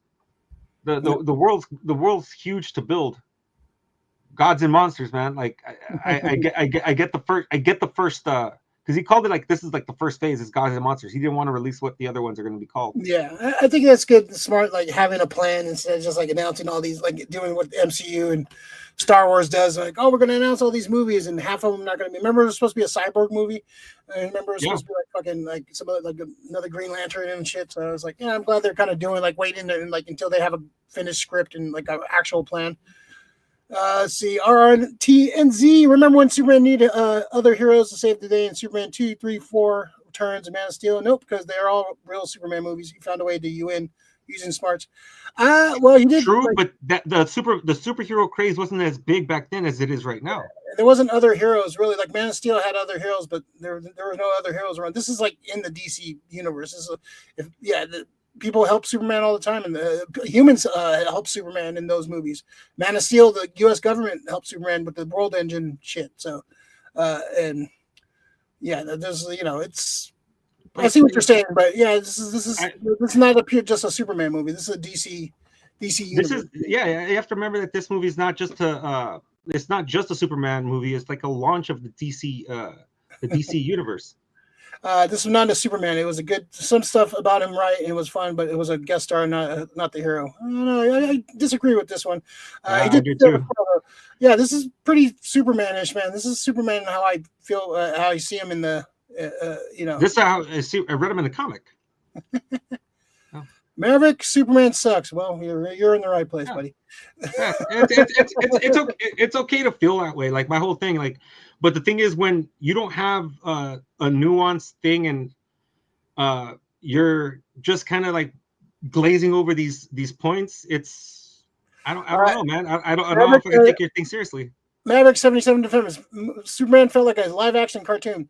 That was what I liked about it. It felt like a live action comic book. Man. It was a comic book movie, fool. Yeah, like, what do you want me to do? It felt like a real comic book movie. I'm not getting Bryan Singer's X-Men anymore. Like it's like trying to be grounded in some way. Hey, you preferred Will Smith's Hancock? You can go ahead and watch that movie. I like that movie too. No, I enjoyed it. I like half of the movie. I don't like that twist at the. At the very end. It was okay. Hey, Hey, I like the Marvels too. Like what you like, buddy. Superman is for kids. He's for kids. Like that's the whole point. Just like I just don't get like who touched comic books were for kids.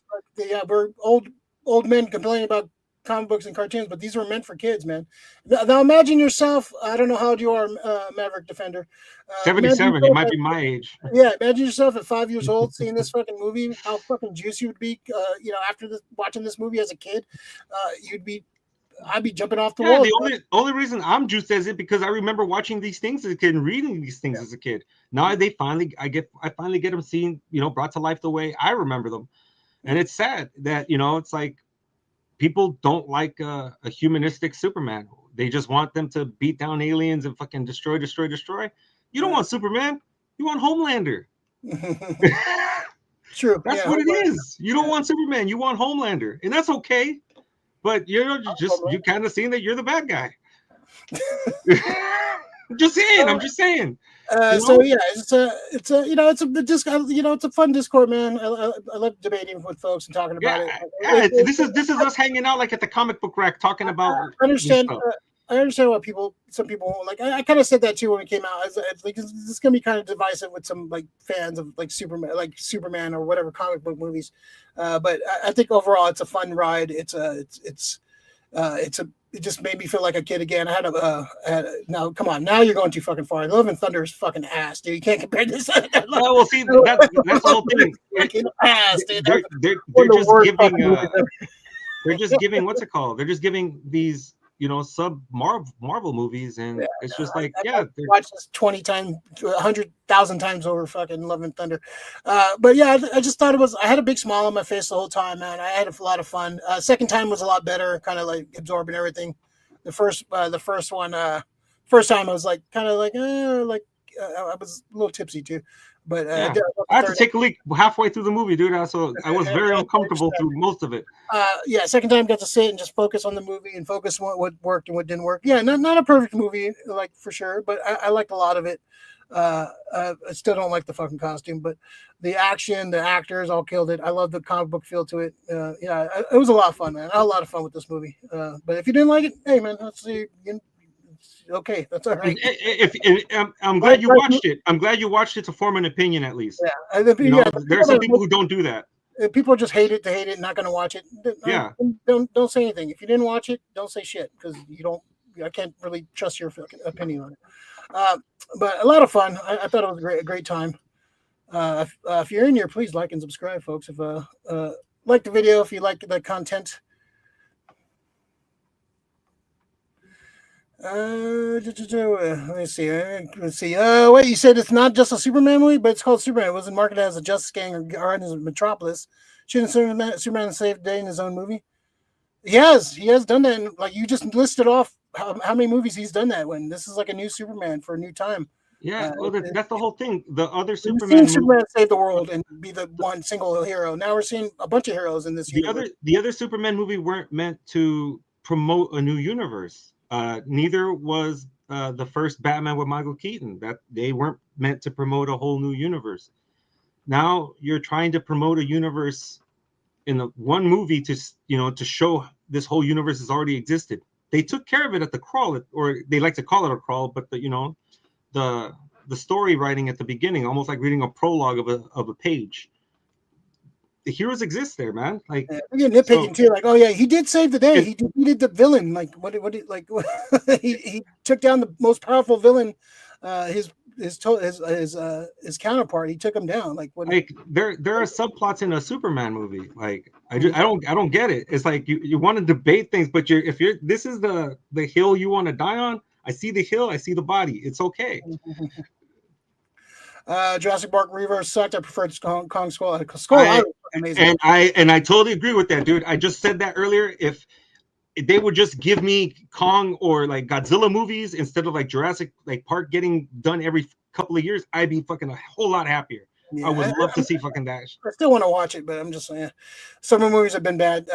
Some movies have not been great this year. But I'm looking forward to Fantastic Four, Maverick. Yeah, I'm looking forward to Fantastic Four. Last trailer kind of excited me.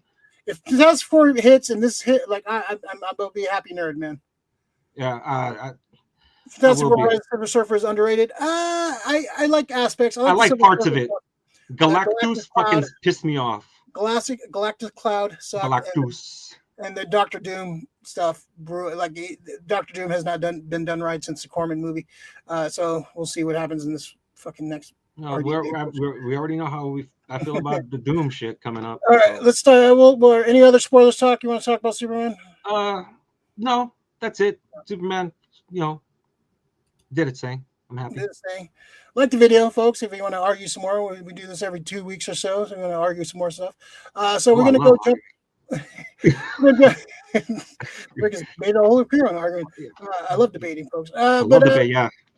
So pull list. We do a pull list every week. Just stuff we're looking, watching, listen to, kind of stuff we like to talk about. I'm gonna throw some Superman recommendations if you like the movie, some comics. Let's see. Where's that fucking banner? Oh, there it goes. Let's see, pull list. There you go. There you go. The pull list. All right, there you go. Let's jump in the pull list. Yeah, just stuff you listen to, watched, whatever.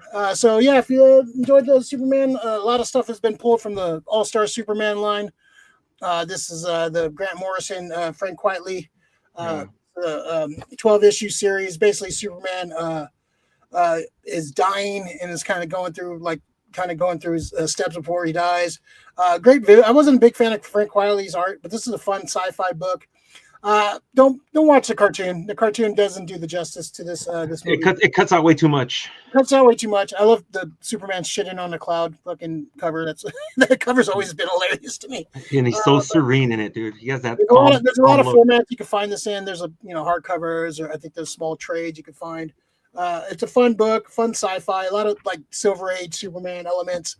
It's a very sad story too, kind of the death of Superman. Gentleman mentioned earlier the Byrne run, one of my favorite runs of Superman. The Man of Steel hardcover right here is like the first 20 issues of his run when after post-crisis he took over the book, kind of reinvented Superman, his origin. A lot of stuff you see in the comics and in the movies and TV shows were kind of based on his stuff, like the Crystal and the Parents, and a lot of stuff was based off John Byrne's run. So Byrne is probably like my definitive, I think, Superman artist. There's a lot of versions of this, but the hardcover Man of Steel Volume 1 retells the origin of Superman, first time he met Batman, kind of how he got the suit, fights Luthor for the first time, Bizarro, all that stuff. Some good stuff. And then if you like the Justice Gang in the movie, right here, Keith Giffen, J.M. DeMatteis, and Kevin Maguire. This is the Bwahaha Justice League run from '87. If you want to see some more of Guy Gardner being an asshole and kind of pulling a lot, kind of what the feel with this Justice League is. It's a great run. The book is funny and it's a lot of stuff in it, a lot of good stuff in this book, a lot of story arcs. The one punch Batman Guy Gardner interaction. I hope they do that in the movie at some point, which I have a feeling they might. Batman knocking out Guy Gardner with one punch after he's been talking shit all this time. That'll be the comedy out of it, one punch. Yeah. So if you like Guy Gardner, this is like kind of what he's pulling from. He's an asshole. One of my favorite characters. It's a funny book. There's some cool stuff, good art. Kevin Maguire's art. He draws expressions like no other. And there's some other books that they pulled from. I don't have currently on me, but like Superman Birthright by Mark Waid, Lynn Francis Yu, and Superman for All Seasons. Apparently they pulled a lot of stuff from that book too. So yeah, read those comics, man. There's some fun Superman comics out there. Yeah, like the Grant Morrison run on Justice League was great. Let's see. I got some more. Let's see. Maverick Defender, Julie McMahon just died. Yeah, RP Julie McMahon. Too young, man. Yeah, I was battling cancer. Yeah, I wasn't a big fan of his Doctor. I did like the way it looked, though. Yeah, I wasn't a big fan of that either. He looked cool when he had the surfer powers and the little armor. That was cool. I liked it. I liked the Supergirl. It's a different take for sure. Drunk like Hancock. Yeah, very Hancockish for sure. RTNZ. So a film that a reboot Superman introduces a new Superman. He shouldn't be the main hero, at least one that actually saves the day. They shouldn't have.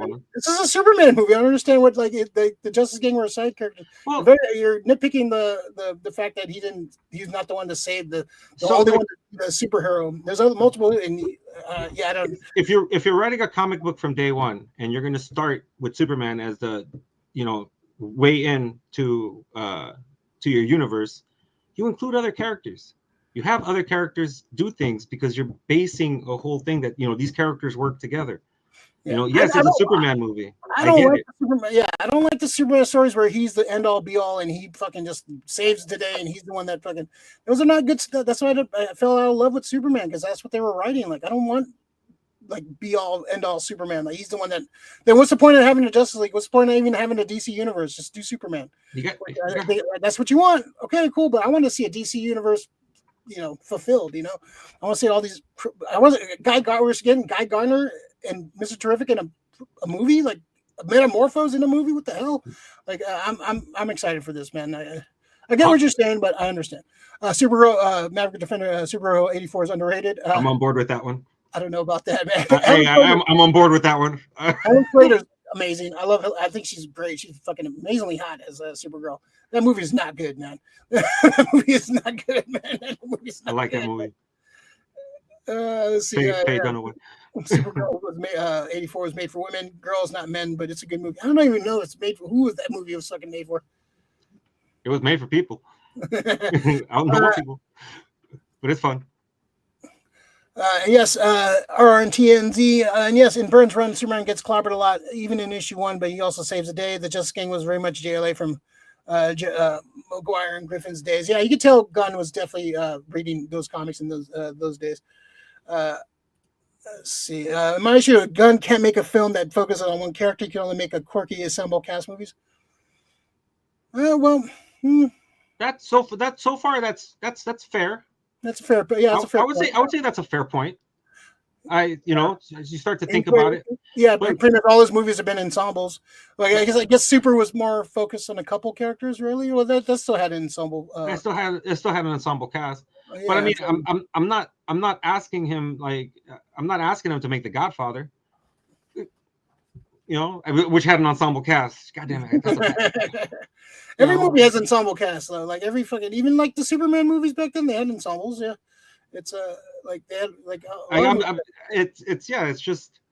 If you want to just Superman, I'm not saying he's Steven Spielberg. Superman making a good movie, just talking to himself. Like I like the interactions with the other characters, man. This is opening a comic book and being thrust into a world. I understand if you wanted a pure Superman movie, you've gotten that many times. You've gotten that 7 times, and a lot of them didn't start a universe. Yeah, and a lot of them were not great. There's like the track record of Superman movies are not great. There's been a few of them. I like the first 2. I love the first 2, man. First 2, Man of Steel, like we talked about. I like Man of Steel. Superman Returns, mostly hit and miss for me. I liked a lot of parts of it. It's just I think Bryan Singer leaned too heavy into the nostalgia of the Donner stuff. Yeah, Superman 3. It was a great Richard Pryor movie. It wasn't really a Superman movie. That's kind of an underrated movie. I think that's a fun Richard Pryor movie with Superman in the background. We've gotten a lot of solo Superman movies. Now we're having a little different take, man. Superman in the DC universe, man. I'm here for it. And if you want to watch Superman by himself, got 6 other movies to watch. So you can watch those Superman movies.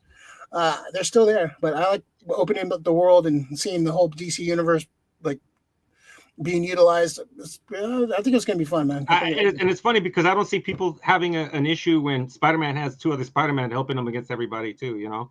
Well, that Spider-Man didn't just fight one Spider-Man. People are juiced about over that. It's just I sometimes I don't get the hypocrisy with fans. You turned Canadian for a second. You said a boot. A boot. No, it's just sometimes I don't get the hypocrisy of fandoms when. I'm not saying that this person is all aboard Spider-Man and the thing doesn't feel the same way, but this is why in the next Spider-Man we're gonna get Punisher, we're gonna get Hulk. It's not a Spider-Man movie anymore, but at the same time the Marvel universe is already built and established. Why are they doing that still? They can actually do the solo movie now. We've been waiting for the friendly neighborhood Spider-Man for ages. I don't need to we don't want them interfering. It was fun in the comics when Spider-Man interacted with the Hulk and interacted with different characters. But I like my favorite runs of Spider-Man when he's on his own, man. When he's kicking ass all by himself. But I think you can have it all, man. You can have there's plenty of things you can do with this universe. I think so too. But your assessment on Gunn right now, yeah, he's only done a lot of ensemble casts. He's worked well with ensemble casts. But I've seen a lot of directors work with ensemble casts their whole careers. Steven Soderbergh, going up and down the line. Nobody criticizes them for that. So I'm saying it's a fair critique, but no, we don't point the fingers at other directors for that. I'm not saying this isn't a fun film, but it's not a Superman film. If you're going to introduce a new Superman, you don't need other heroes. Bring them in later. That's what sequels are for. I know, but we've done that already. We've had solo Superman movies. I don't need to see another Superman origin story of him. I want to see him. Like I don't want to see Zod. I don't want to see Like Zod. I don't want to see Zod again right now. Like the only villain that should come back for every Superman movie is Lex Luthor. That's the only one. Yeah, The fact that we haven't seen fucking Metello, we haven't seen Bizarro, we haven't seen Despero. Despero. We have a load of people. Parasite, we haven't seen. We haven't there's so many fucking great villains you could use. Mongol. Well, I wouldn't say great. Like Superman has definitely the weakest super. But he does have villains, but on the most part, they're new ones. But yeah, no, I get what you're saying, man. You want Superman, you want to see Superman on his own and saving the day. But I want to see Superman interact with these different heroes and open up the universe, man. I want to see. I've seen solo Superman for a long time. So I want to see some other Superman stuff. Yeah, that's almost like saying like if we were to have a Batman movie that you only want Batman, like so we can't get Robin and Nightwing or Red Hood or Huntress possibly. That's what I want. That's what I've been waiting for. I want to we've had how many solo Batman movies? How many Batmans just by himself?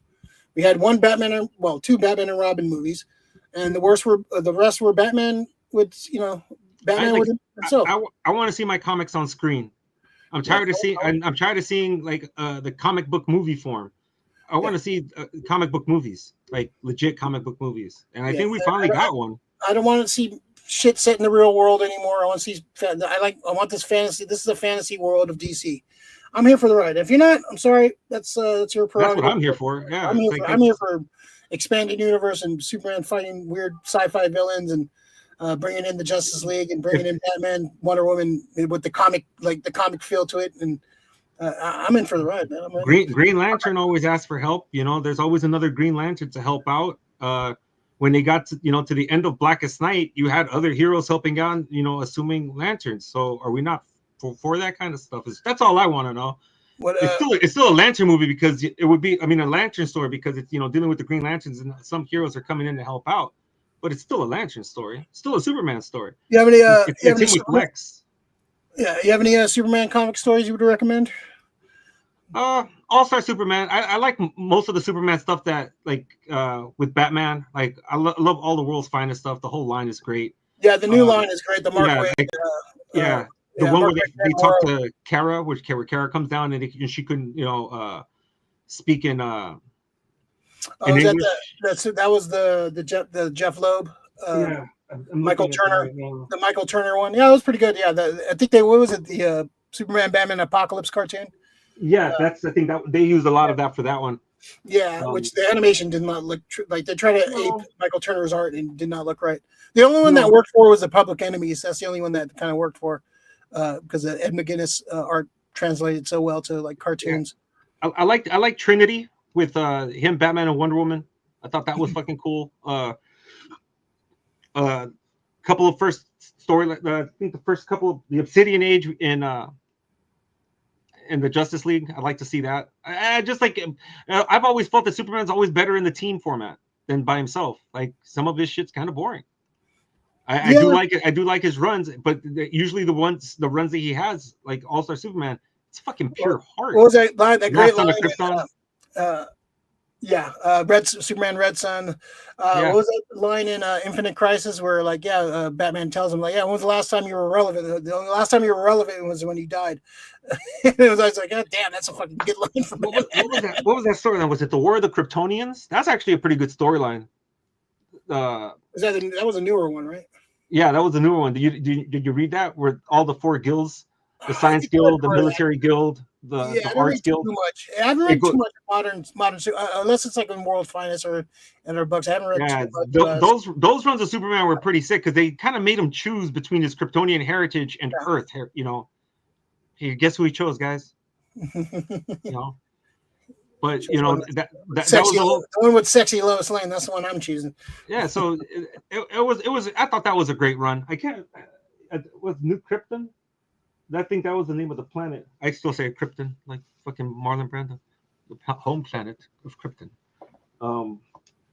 But yeah, That's probably one of my favorite runs. But you know, like I've always felt, like I said, Superman's more of a team character.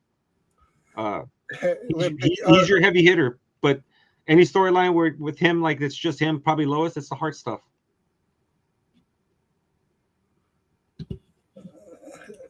I don't think we're missing the point. Missing point, but this is the first film, a reboot. Look at all the good reboots that are. This isn't a reboot. This is just throwing you in the world, man. I don't need an origin, man. I get like you want this to start off like we already had solo Superman movies. Like we don't need another solo Superman. Crypto, like him just showing up and we're starting off. That's boring, man. Like I'm kind of bored with solo Superman. I've seen that origin in the animated series, the comic book, the first movie. I part of it in the second movie. I think we're beyond that already. You know, I guess that's what you're feeling. You want like the proper reboot. Cool. It's not a reboot. It's just you're just throwing it feels like it's a launch. Yeah, this is like you can go back and tell those stories too. And it's not about missing the point. I'm not saying to say anybody missing the point. It's just the point is it's a launch. Like they're launching a whole new universe, but Superman's the flagship. And it shows that Superman was a flagship in this. Like all the characters, they kind of looked up to Superman. Yeah, he's my friend. He's not my friend because he won't choose this. You know, it shows guys' pettiness, which was great. But this is a platform for a whole universe. You know, like I don't need to see Superman, the rocket, and Krypton exploding, him landing, him meeting Lois for the first time, him like Lois figuring out he's Superman, him fucking like figuring out his place in the world. Like this is established. We're thrown into it, man. When you were a kid and you picked up a comic for the first time, it was in the middle of a run. Yeah, it was already in the middle of a storyline. Character showed up like, who the fuck is this character? I don't know who the fuck this character is. But then you keep buying it to figure it out and you figure shit out. And there's no reason that you can go back and tell the story in an animated form or a comic book. But I'm that's what you want. Cool, man. I'm okay with getting thrown in this. I know these comics. I've read these comics. I don't need to be told this origin story. I don't need to see Batman's parents killed again. I don't need to see radioactive spiders. We've done it. We've had so many solo Superman movies and solo Batman movies. I don't need another solo Superman movie. I've seen it. I've seen it been done. It's been done so much. I want to see. I don't need to see Magneto, getting all huffy puffy over, whatever anymore. Hey man, if that's what you want, that's cool. RNTNZ. I'm sorry you didn't get that. I'm happy with what we got. That's the point I'm making. You rated it 6. He rated it a 6.5. Where are you at? I give it a 9. I'm at about 8.5 and 9. Yeah. I'm glad they kept the music. The music was awesome that they kept John Williams' rendition. I love that. I know that you don't like the suit, but I do. I don't mind the material as much. I do mind, like you said, I do mind the lines. It's like plasticky. It's the same fucking material in the cup. I mind the lines. I don't like the lines, like you said. I don't need Icarus. Is cool. I like the Kingdom Come S. Yeah. I don't. The cape is cool. I like the cape, how the cape flows. I just don't like the suit. I don't like the rubbery nature of the suit. Like he's ripped too. He's like fucking. The guy is fucking ripped. So I don't know. That's one of the few nitpicks, but I had fun with it, man. I like being thrown into this world, man. I want to see what they do next. Fans are, audiences are enjoying. It's a crowd pleaser, man. It's a crowd pleasing movie. A lot of like fucking holy shit moments and fun moments and fucking crypto fucking flying around and Superman punching the shit out of things and lasering people. There's a lot of cool Superman stuff that we've never seen in a Superman movie. This is like this. I get there's other characters in it, but like Superman's still the main focus. He's still the main character. We still, spend most of the screen time with Superman. He's just in a sci-fi world where all these heroes exist. This is a world that's already established that has superheroes already. So this is not a standard. This is not the MCU. This is not standard. We're going to start off in the real world, then we're going to turn into like a superhero world. This is a world that has been established with heroes already. And it's not superheroes are nothing new. You see, people are not surprised by a superhero battle, and they're all sticking around taking pictures because they're used to it. They're used to this kind of stuff happening. I had to wait till just Zack Snyder's The Justice League to start seeing all these other heroes. Yeah, that waited way too fucking long. Yeah, like I'm glad I get to see the heroes right off the bat. So I get it, dude. It's It's Superman is a flagship, but he doesn't save the day. Like that. I think that's the thing you're hung up on. That he didn't save the day. Like, well, he wasn't. Well, he did help save the day. He wasn't the Yeah. only one to save the day. Yeah. They all save the day. They're heroes. So if you find Superman by himself boring, there is nothing to be said. There are 80 years of great, mostly solo Superman stories. There are, but it's the like, look, it's the flagship from the beginning. Like, I don't like him because he used to be the big blue Boy Scout. That's the way I seen him. Then, as I started reading more comic books, I started reading. I'm not saying that Superman's bad, dude. It's just I'd say it's his stories when it's just him by himself, like doing stuff. It's not very cool. It's not an eye grabber. When he has other people helping out, usually, it's even other other Green Lantern, and sometimes he even gets like New Gods, or he gets the future guys. God damn it! Why am I blanking? Legion. Legion. Yeah, Legion of Superheroes. Like those are all fun stories. But just him by himself against Lex, those are great stories. But some of the other heroes, he doesn't have the greatest heroes gallery or villains gallery. Yeah, his villains. Yeah, they're very like he has like That's 5 great the villains, truth. and then he kind of jumps off a cliff. Batman is great because he has a litany of them. But yeah, Superman but doesn't have a great.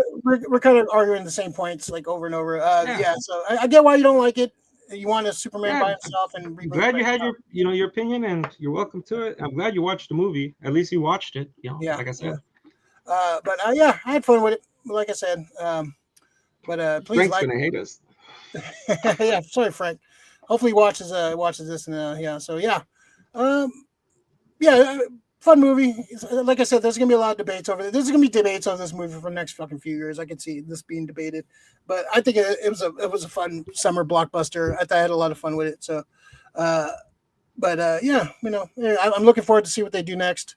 Hopefully, this makes money and they can keep making it.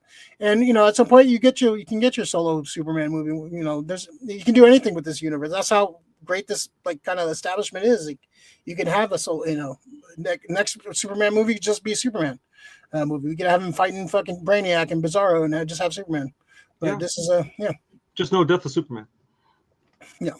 Let's see. All right. Let's see. Let's have one more thing we're going to close out. Having too many characters rushed in the way the DCEU, especially JL, failed. The MCU took time to introduce characters before Avengers Phase 1 and 3 is the biggest success in cinema history. Yeah, it is. No, I'm not going to debate that. I agree with that. Like, I agree with that. They try to rush the Justice League too. Like, they should have had a Man of Steel 2. They should have had a solo Batman movie, then have the Batman versus Superman movie. And then have a Justice League movie. They skipped so many fucking steps to get that, and I guess this is a counter argument for this movie. They're just kind of throwing you into the fucking fire, which I think is a. I'm glad for me personally. I'm glad they're not doing what the MCU did, because I don't want a carbon copy just done in the DC. Yeah. I'm not waiting for Green Lanterns anymore. Because that's what they would do. They would introduce every character, and then they connect them later. No, I got a Green Lantern in here now. So because I have Guy Gardner, that means Hal Jordan's out there. That means Jon Stewart's out there. I have a possibility of a Kyle Rayner. They're there already. Like right now, the only people that we don't know about about the Flash is not. There's nothing mentioned about the Flash. I did see a Gotham City sign, so we do know that Gotham City's out there. It exists.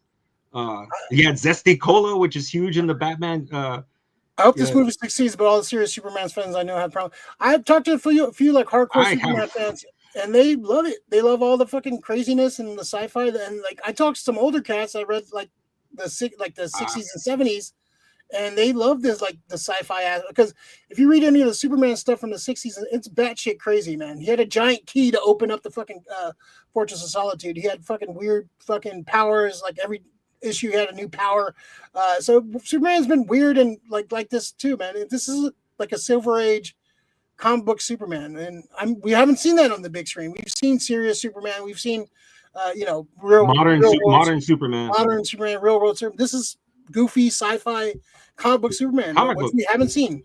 I'm here for it. So, all right, we're gonna get out of here. Any final words before we get the hell out of here, Mr. Effort? Yeah, go watch Superman. Watch Superman. Have fun with it. And like I said, we're gonna be debating this fucking shit for a long time. No, I dig the debate. I love talking movies. And I love talking comics. So if you want to just talk comics and talk movies, and we're going to be on the same side. A lot of stuff. I enjoyed a lot of stuff you said. Come and throw down your comments, and we're ready to talk. Subscribe. We'll talk to you. Yeah, come back and debate some other stuff. Yeah. We'll debate Fantastic Four when it comes out. Oh yeah, and me and you might be debating that one. We never know. Yeah, I'm open. I'm open. I'm hoping. I hope it hits, man. I need that movie to succeed because I haven't felt good about the MCU in a long time. The last few trailers have kind of turned me like a little bit more. Thunderbolts, brought me hope. Yeah. We'll see. Hopefully it's good. All right. Well, so if you're watching this video, please like the video. Subscribe to the channel if you want to debate some more fucking shit. Appreciate you guys jumping in. Some new folks talking to you, Maverick Defender and RRTNZ. Ortons. Ortons. Like the video, subscribe to come join us for more discussions. We're on the Facebook SF Comic Book Co. on Instagram, which we don't really cover too much on the Instagram. Maybe we should bring it back on that, but whatever. Come join us. All right, this is we're gonna see you guys next time. All right, you guys be safe and look up. Look up. Oh wait, no, cancel. Stay on page. I was about